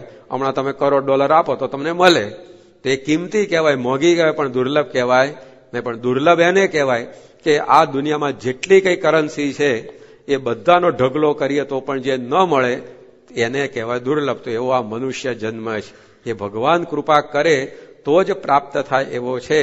તો આવી પ્રકારનો આ મનુષ્ય જન્મ એ મળ્યો છે. તેનો ઉપયોગ શું?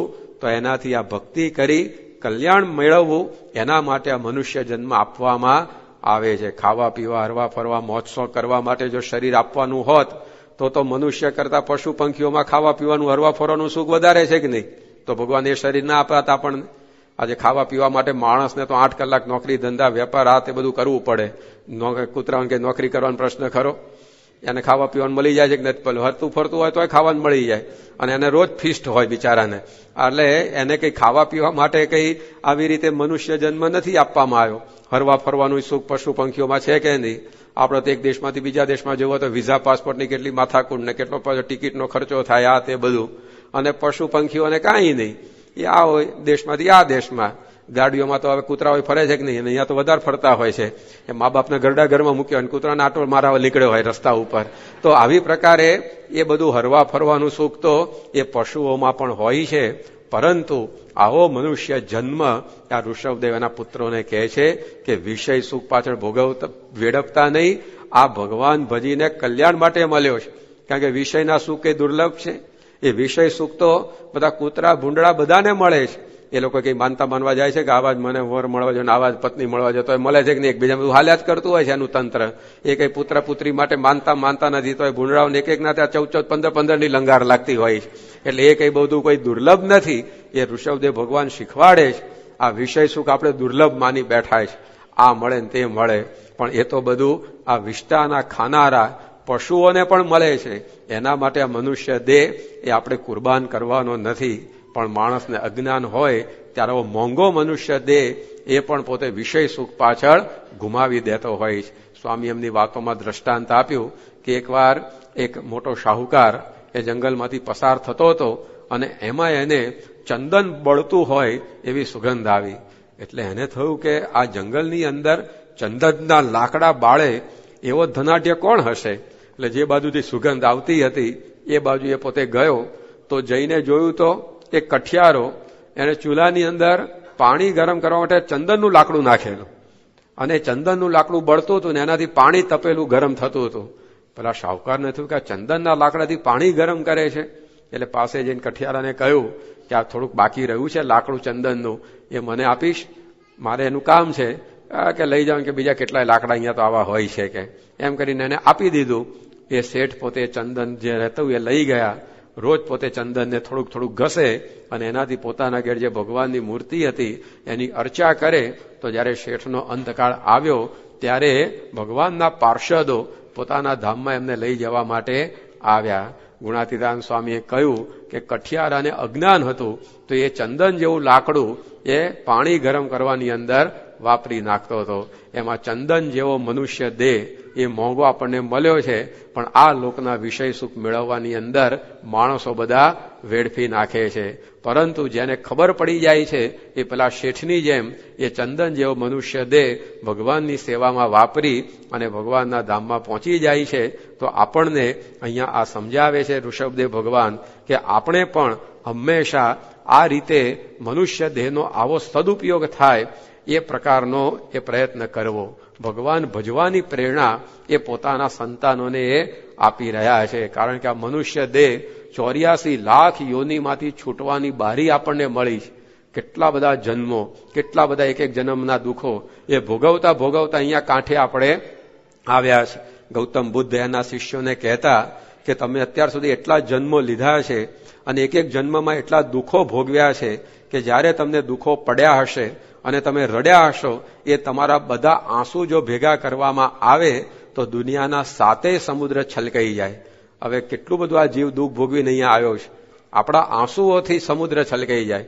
હવે ધારો કે 100 વર્ષ સુધી કોઈ રડ્યા જ કરે, જન્મે ત્યારથી મરે ત્યાં સુધી ખાતા ખાતા રડે, હસતા હસતા રડે, ટીવી જોતા જોતા રડે, એ ફરતા ફરતા રડે ને બધા આંસુ કલેક્ટ કરવામાં આવે તો કે ટેન્કર ભરાય મ્યુનિસિપાલિટીનું?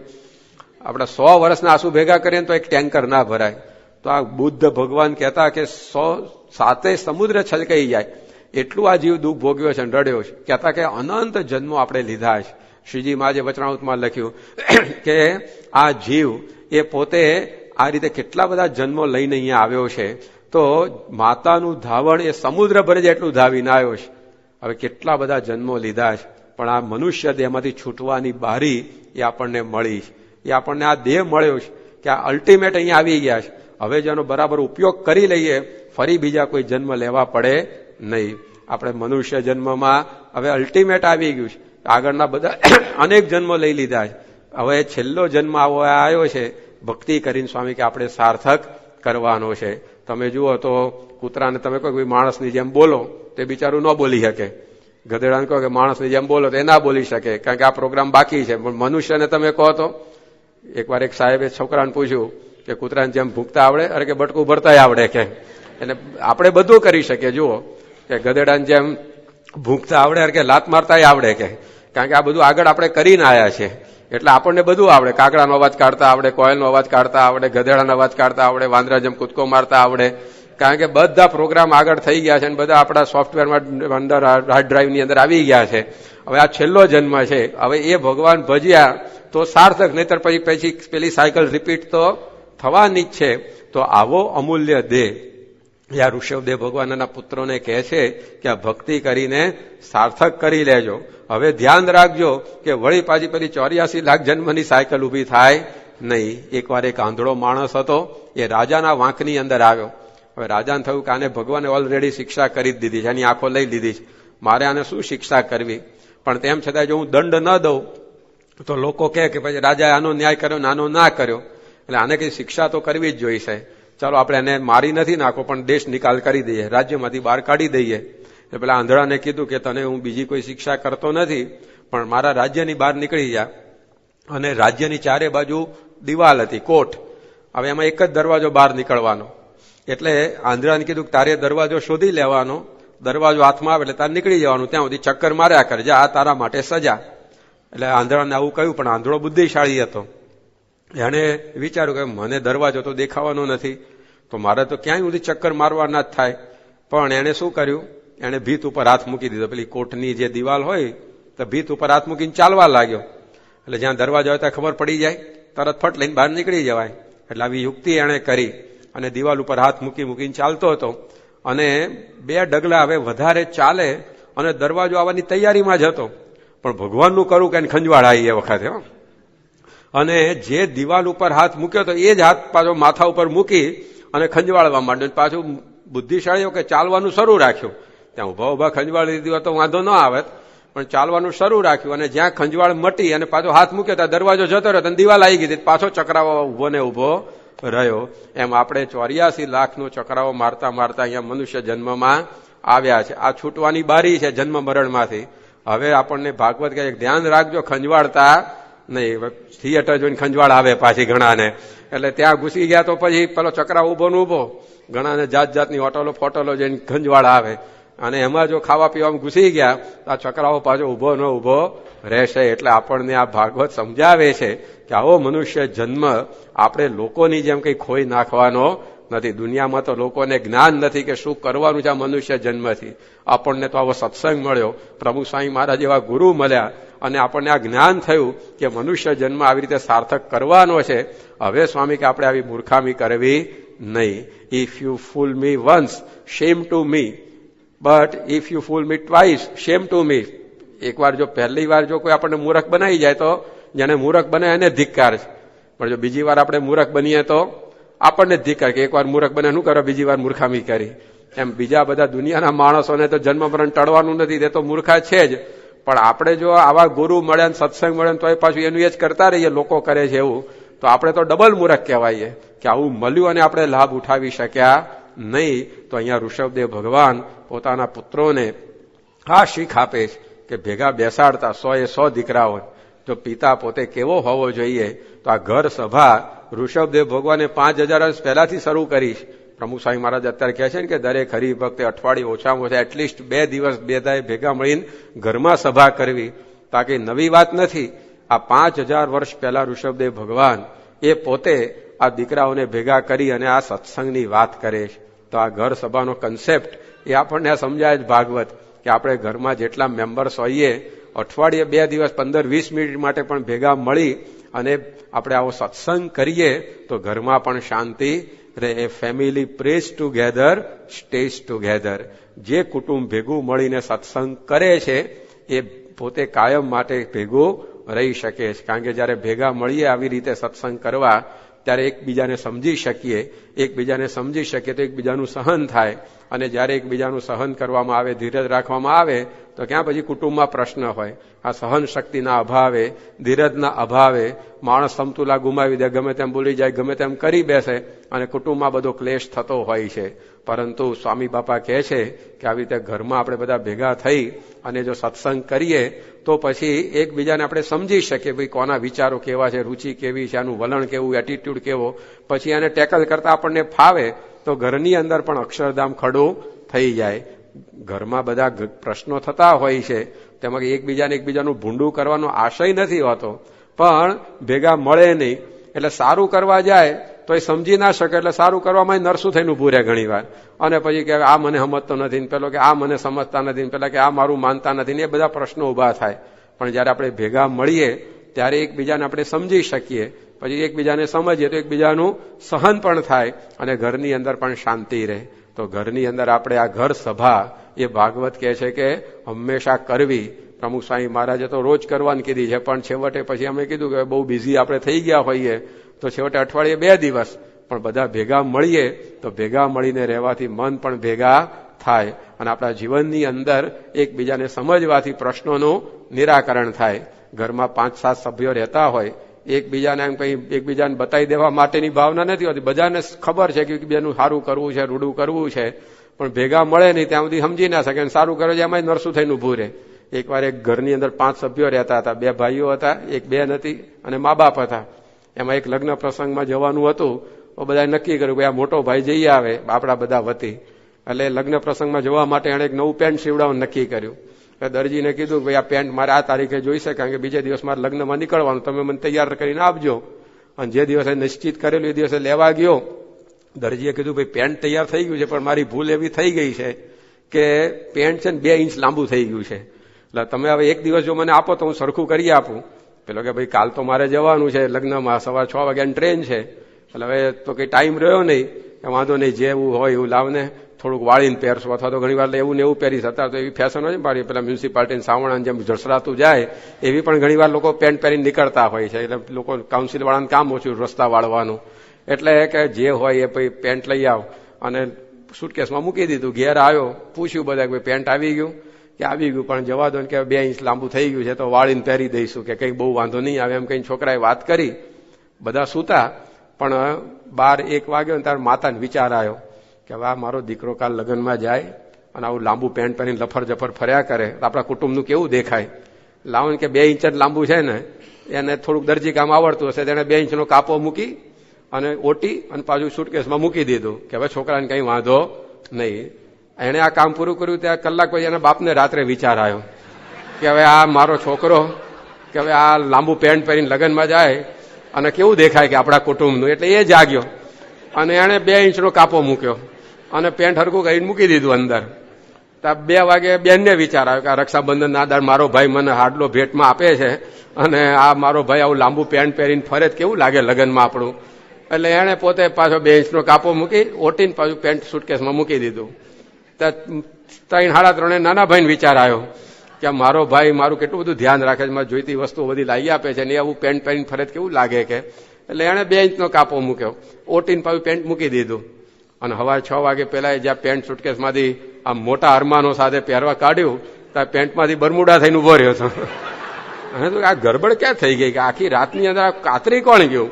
સવારે જાગ્યા ત્યારે બધાને ખબર પડી એટલે કે આવી ગરબડ થઈ ગઈ. હવે મા બાપ ભાઈ બહેન કોઈને મનમાં એવો ઈરાદો નહોતો કે આ મોટા ભાઈને આપણે પેન્ટમાંથી ચડ્ડી પહેરતો કરી દેવો છે, એવો કઈ મનમાં ઈરાદો હતો કોઈનો. પણ પેલો થઈ ગયો. એનું કારણ શું? એકબીજા મળ્યા વગર ભેગા થયા વગર બીજાનું સારું કરવા ગયા. બધાને સારું જ કરવું હતું ભાઈનું, પણ ભેગા ન થયા અને સારું કરવા ગયા એમાં સારામાં નરસું થઈને ઉભું રહ્યું. એટલે સ્વામી કહે છે કે તમે બધા ભેગા થાવ અઠવાડિયે 2 વાર અને ભેગા થઈને એકબીજાનું સારું કરવા જશો ને તો સારું થશે, નહીં તો સારું કરવા જશો ને એમાં અવળું પડશે પછી.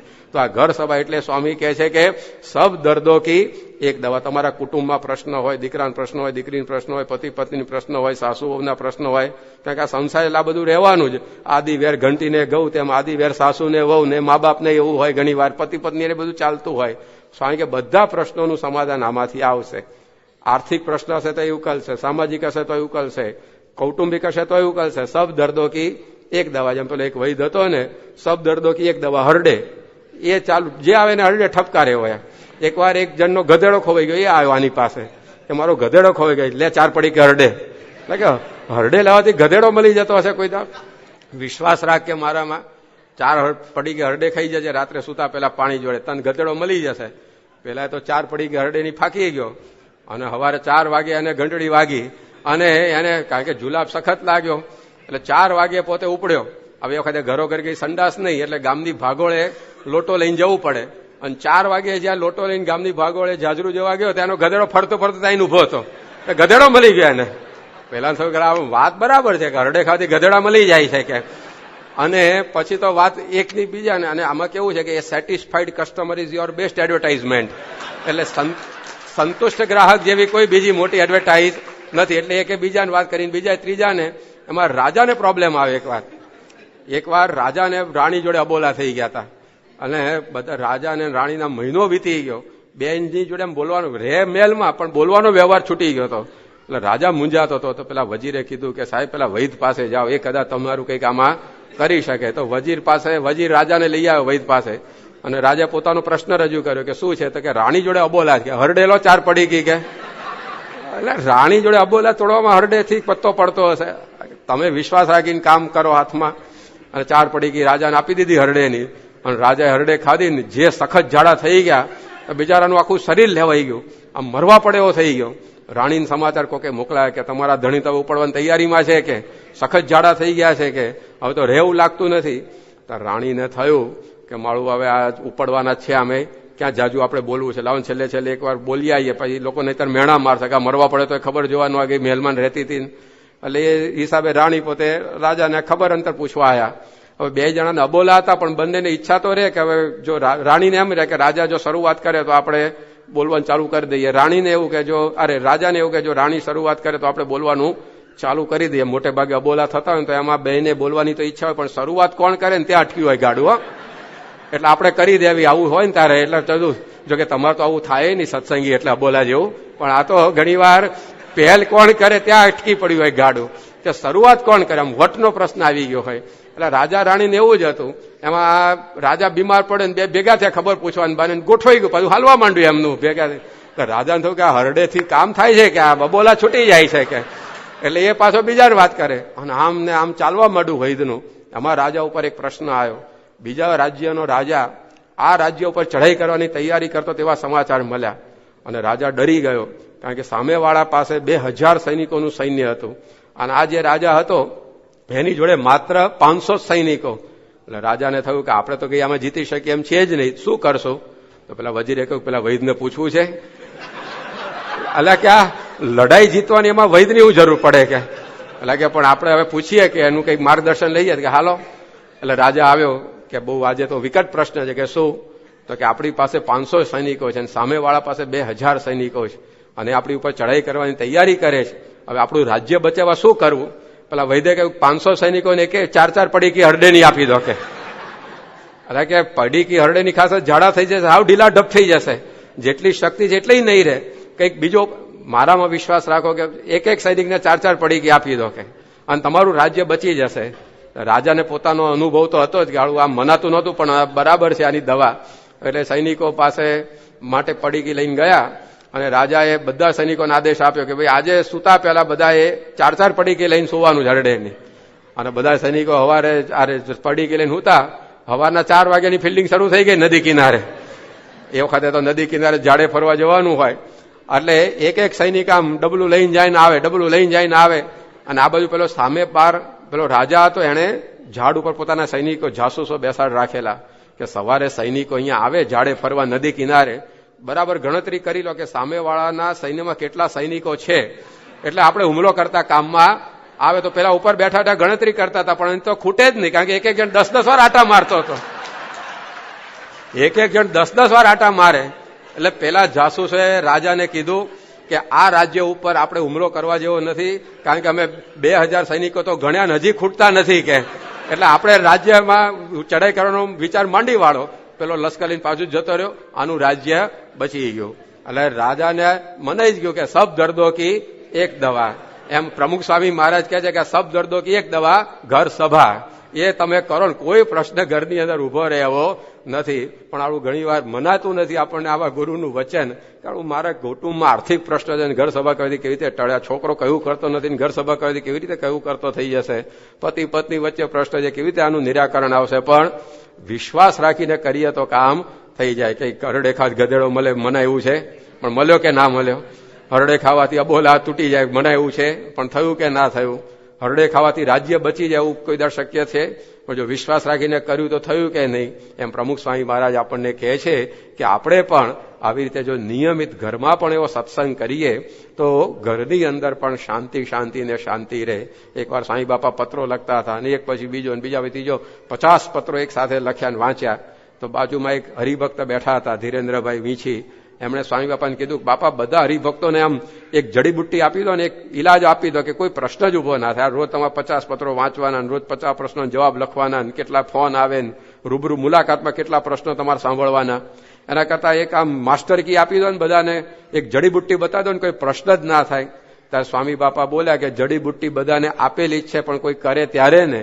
એમ કહીને પછી સ્વામીએ કહ્યું કે દરેક હરિભક્ત જો પોતાના ઘરમાં આ ઘર સભા કરે તો એકે પ્રશ્ન ઉભો રહે એવો નથી. તો આ બાપાના આશીર્વાદ છે. હવે આપણે એવા વચનમાં વિશ્વાસ રાખીને જો સેવા આ કરવા માંડી પડીએ તો ખરેખર આપણા જીવનમાંથી પણ આ બધા પ્રશ્નોનું એ નિરાકરણ આવતું હોય છે. તો આ ઋષભદેવ ભગવાન એ પોતાના દીકરાઓને રોજ બેસાડી અને આ સત્સંગની વાતો કરતા. બાળ સંસ્કાર એ પિતા તરીકે એ પોતાના દીકરાઓને આપતા. જાગ્રત માતા પિતા આને કહેવાય. ખાલી પુત્રને જન્મ આપી દીધો, પુત્રીને જન્મ આપી દીધો, કામ પૂરું થયું એવું નથી, પરંતુ એનો ઉછેર એ પણ આવો રીતે કરવો, સંસ્કારી એ લોકો બને, એના માટે આ ઋષભદેવ પોતે આવા જાગ્રત હતા. ઘણીવાર કેટલાક લોકો અમને એવું કહેતા હોય કે જમાનો હવે કે બહુ બગડી ગયો છે. અમે કહીએ કેમ? અરે કે પહેલા તો ધ્રુવ ને પ્રહલાદ ને નચિકેતા ને શ્રવણ ને કેવા બધા બાળકો થતા. અત્યારે તો બધી પ્રજા વંઠી ગઈ છે. ઉગમણી બાજુ જવાય કે નાથમણી બાજુ દોડે એવા પાકે છે કે બધા, કે છોકરાઓ બધા બગડી ગયા છે. ત્યારે અમે એને પછી કહીએ કે ભાઈ પહેલા ધ્રુવ પ્રહલાદ નચિકેતા શ્રવણ તૈયાર થતા હતા, કારણ કે પહેલા ઋષભદેવ જેવા પિતાઓ, મેનાવતી મદાલસા જેવી માતાઓ હતી. અત્યારે કયા મા બાપને નવરાશ છે પોતાના છોકરા છોકરીઓને ભેગા બેહીને આવી રીતે સત્સંગની વાતો કરવી, વચરામૃત વાતો સંભળાવવા, રામાયણ ભાગવતના વાતો કરવી, મંદિરે આંગળી પકડી લઈ આવવા. મા બાપને જયારે આવો સમય ના હોય ત્યારે છોકરાઓ ધ્રુવ પ્રહલાદ નચિકેતા જેવા ક્યાંથી તૈયાર થાય? કુવામાં હોય તો વાડાની અંદર આવવાનું છે ને. આજે તમને પોતાની આંગળીએ બાળકોને વળગાડીને હોટલો થિયેટરોમાં લઈ જનારા કેટલાય મા બાપો જોવા મળશે, પણ પોતાના સંતાનોને આંગળી પકડીને અહીંયા મંદિરમાં લાવનારા મા બાપ કેટલા? તો એ અગત્યનું છે. માતા પિતા તરીકે આપણ એક ફરજ છે, ઋષભદેવ ભગવાન આપણને સમજાવે છે. આપણે જો ઈચ્છતા હોઈએ કે આપણા ઘરની અંદર આવી રીતના બધા સંતાનો તૈયાર થાય તો મા બાપે પહેલા એવી જાગૃતિ રાખવી પડે. કારણ કે છોકરાઓ છે, નાના બાળકો, એ જોવાથી શીખે છે, કહેવાથી શીખતા નથી. એ માતા પિતા જેવું કરતા હોય એવી પ્રકારે છોકરાઓ પણ કરતા શીખી જાય. અને તમે કહો તો ના કરે, જોવે તો શીખી જાય. ઘણી વાર હરિભક્ત પોતાના નાના છોકરાને લઈને આવ્યા હોય અને એ કહે કે જો સંતોને પગે લાગ, તો પેલો ઉભો જ પગે ન લાગે, કે પગે લાગ તોય પેલો ના લાગે. પછી બાપ જેવો નીચો વળીને પગે લાગે ને તો છોકરો ફટ લઈને પગે લાગે. કારણ કે છોકરો વિચારતો કે મને પગે લાગવાનું કહે છે ને, એ તો સીધા સોટાને જેમ ઉભા રહ્યા છે, એ કેમ પગે નથી લાગતા.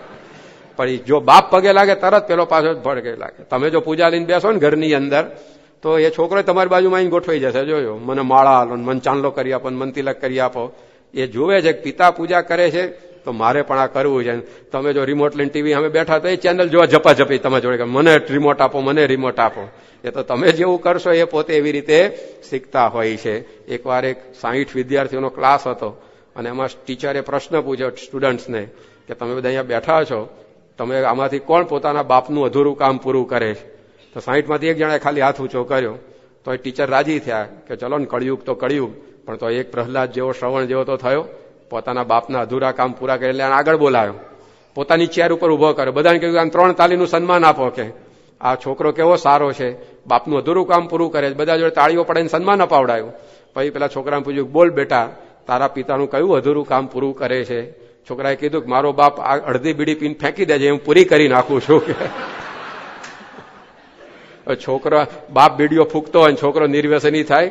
એ બાપ ખાખી હળગાવતો પેલો દોડી હળગાવે, એટલે સિગરેટ પીતો થાય બીડીની જગ્યાએ. તો આપણે મા બાપ તરીકે આ ઋષભદેવની જેમ એ સંતાનોને સંસ્કાર આપવા આવી જાગૃતિ રાખવી પડે. એ અહીંયા ઋષભદેવ સમજાવે છે કે જન્મ આપીને પછી ફરતા ફૂંકી દીધા એવું નથી કરવાનું. એ ઘાસની જેમ ઉછેરવાના નથી, એને ગુલાબની જેમ તૈયાર કરવાના. તો એ ઋષભદેવ પોતે એવા જાગ્રત એ વાલી છે કે પોતાના છોકરાઓને આવું સારું વાતાવરણ આપે છે. કારણ કે વાતાવરણની પણ અસર થતી હોય છે આપણા મન ઉપર. જેવું આપણે વાતાવરણ સેવીએ એવા આપણા વિચારો થાય. તો એ વાતાવરણ પણ ઘરમાં આપણે સારું આપવું પડે.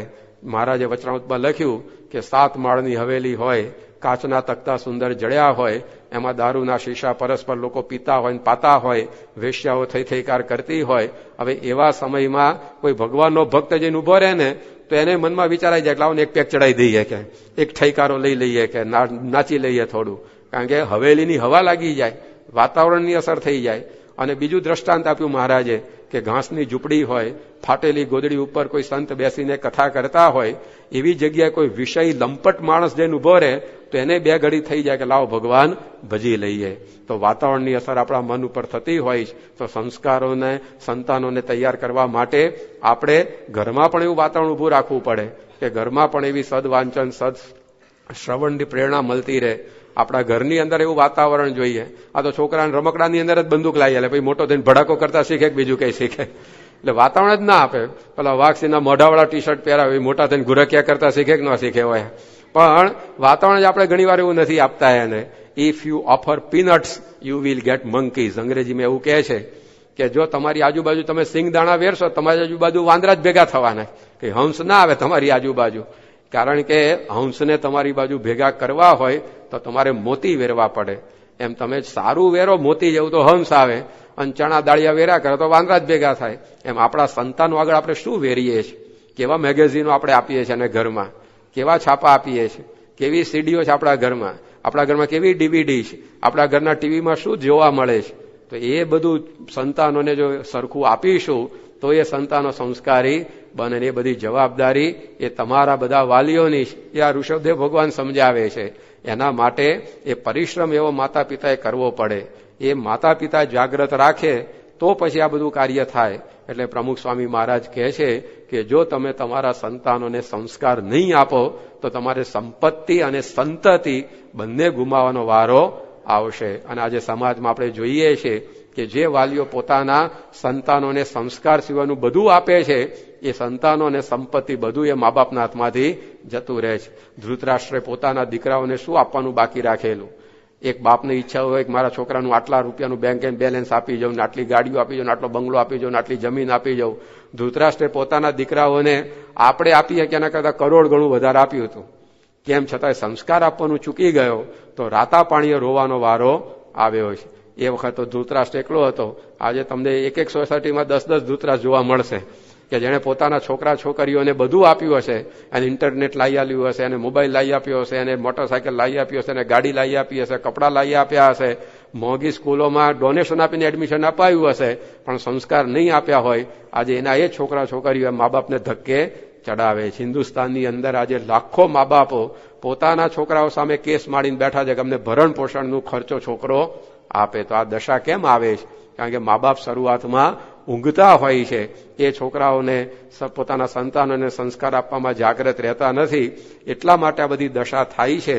તો આપણને ઋષભદેવ પહેલેથી સમજાવે છે કે બાળપણથી જ આ પ્રકારના સંસ્કારો આપણે આપીએ, કારણ કે છોટી વયે પડેલી છાપ એ છેલ્લી વયે પણ જતી નથી. એટલા માટે પ્રમુખ સ્વામી મહારાજે આ બાળ સંસ્કારનું કાર્ય ઉપાડ્યું. મા બાપ તો ભલે ઊંઘતા ઊંઘે, પણ સ્વામીને એવી દયા આવી કે આપણે આ બધા બાળકોને એવા સંસ્કારી બનાવીએ. યોગીજી મહારાજે આ બાળ પ્રવૃત્તિ શરૂ કરી.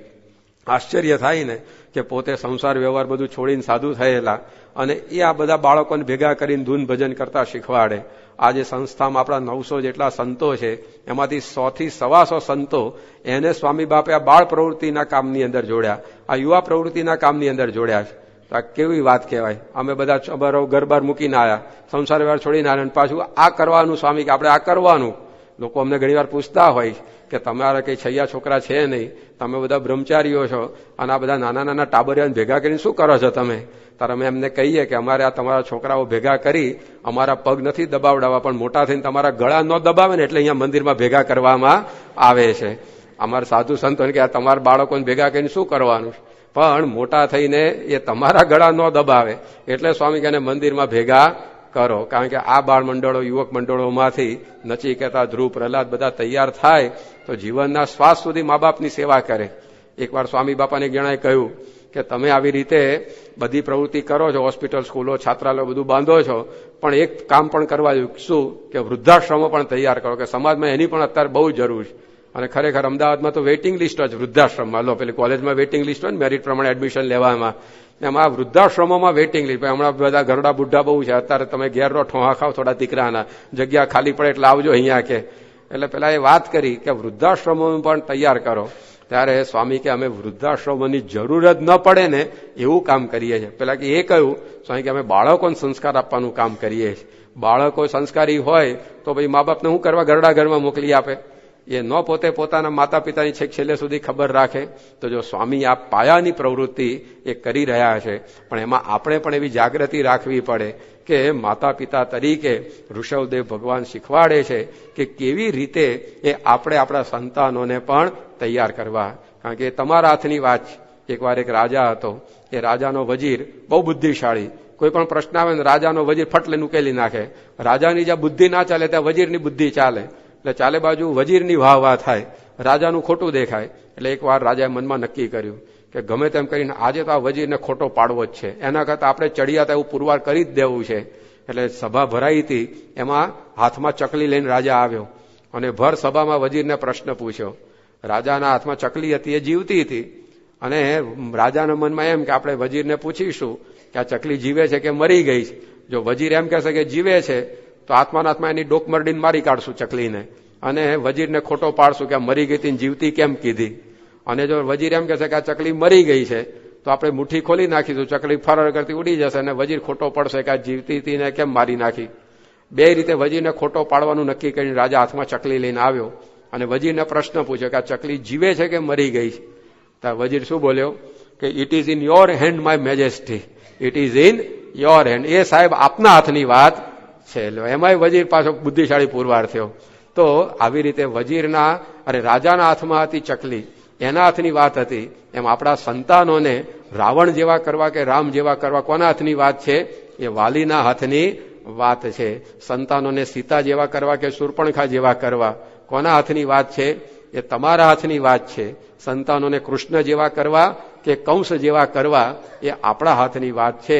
તો આપણે પણ આ ઋષભદેવના ચરિત્રમાંથી આ બાળકોને સંસ્કાર આપવા એ આપણને સિદ્ધાંત અહીંયા સમજાવવામાં આવ્યો છે. તો આવું આખ્યાન એ આગળ જતા ભક્તિની એક સુંદર રીત આપણને સમજાવે છે. એ કઈ રીત છે એની વિશેષ વાતો એ આવતીકાલે આપણે આગળ વધારીશું. પણ આજના આ કથા પ્રસંગમાં આત્મજ્ઞાન સહિત ભક્તિ કરવાની વાત અને આ મનુષ્ય દેહનો ઉપયોગ કેવી રીતે આપણે કરવો અને બાળકોને સંસ્કાર આપવાની સુંદર શીખ એ ભાગવતે આપણને આપી છે. તો આ બધો સંદેશ એ આપણા જીવનમાં ઉતારીએ અને આપણે પણ આવી રીતે સેવા ભક્તિ સત્સંગ કરી સુખિયા થઈ શકીએ એવું બળ બુદ્ધિ શક્તિ મહારાજ સ્વામી આપણને આપે એ જ એમના ચરણોમાં પ્રાર્થના. શ્રી સ્વામિનારાયણ ભગવાનની